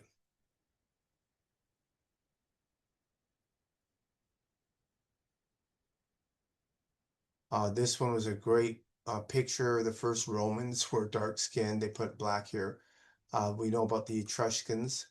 These are the original Greeks, the first Romans, and of course the first Greeks as well.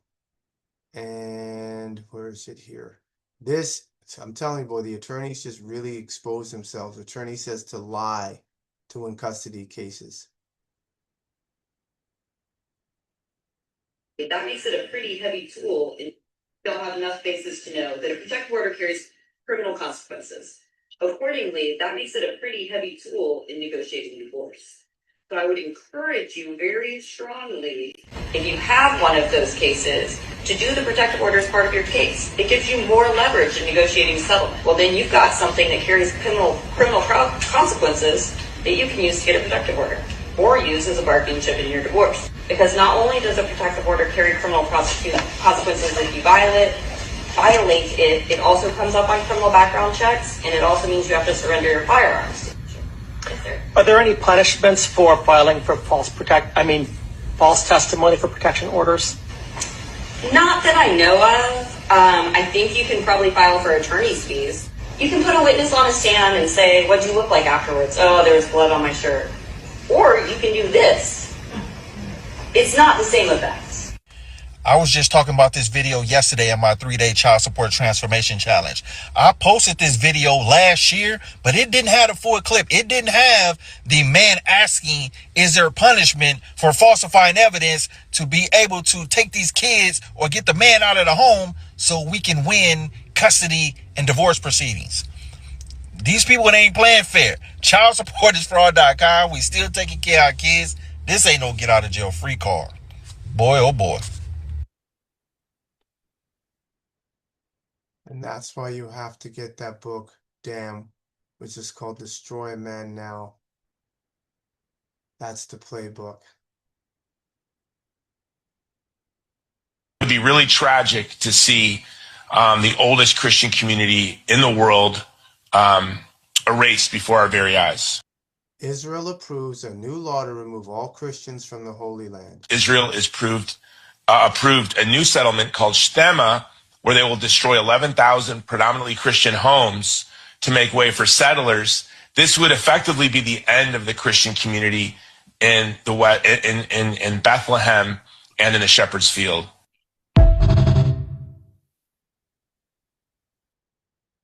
It would be really tragic to see.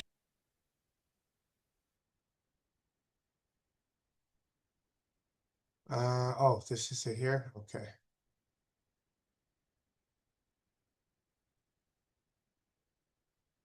The link's still not coming up at Fairty. I just clicked on it, so we're gonna have to do something different. May have to record that and put it up, but the link is not. All you have here is Instagram.com. This is not the link here to that video. So another time. And this is the X.com. This will be the last one for this shadow hour.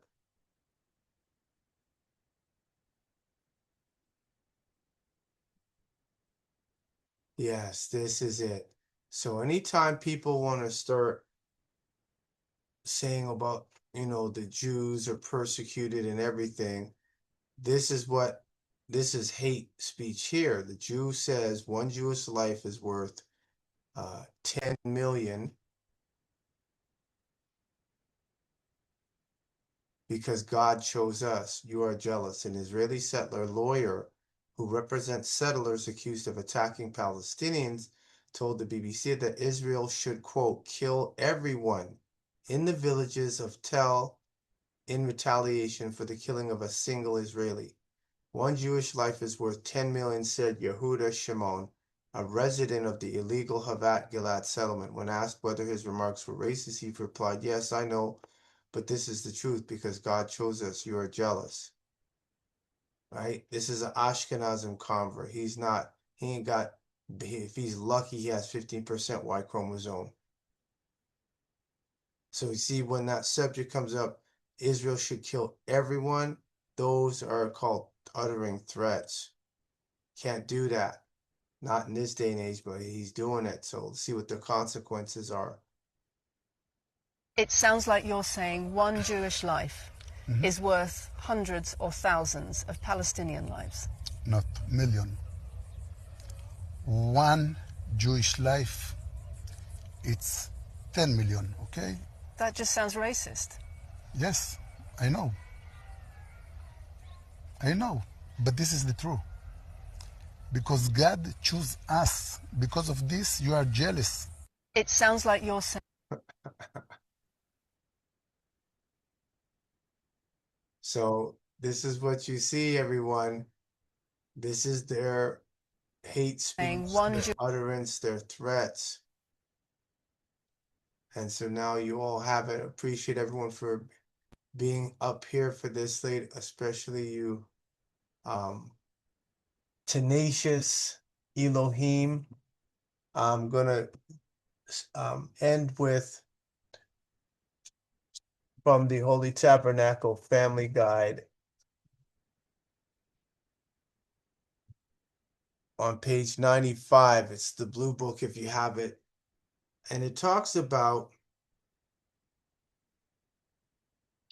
a child of the Elohim. A child of the Elohim is tough, tenacious, resolute, persistent, persevering, indomitable, indefatigable, as were the ancient Sumerians and Egyptians, his and hers ancestors, and wishes 1, freedom, 2, justice, and 3, and equality for all. And there's also a part where a child of the Elohim does not whimper or indulge in self-pity. They seek to get to the solution of the problem and solve it. I'm paraphrasing, of course. And so with that, a lot of the whimpering, complaining, people saying they're a victim, that doesn't fly. Oh, he's having a Family Guy. Let's see if I can pull it up real quick. There we go. And I'm going to put this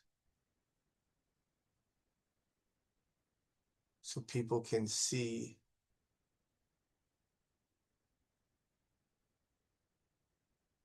It starts at page 95 of the book.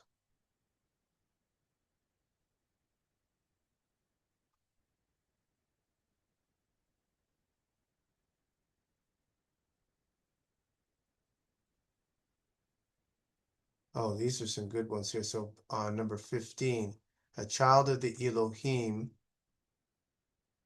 is an achiever and a producer. He and she loves to work and doesn't seek the easy road in life. Earn what they get is our motto. 16, a child of the Elohim is a problem solver. Once we have straightened out the minds of the human beings and removed the hate and ignorance, the battle is as good as won. Spread the word. Words are powerful cures. Nothing is more important than the survival and advancement of human beings. And we all know who the human beings are. The carbonites, people with what they call melanin. That's according to their science, not ours.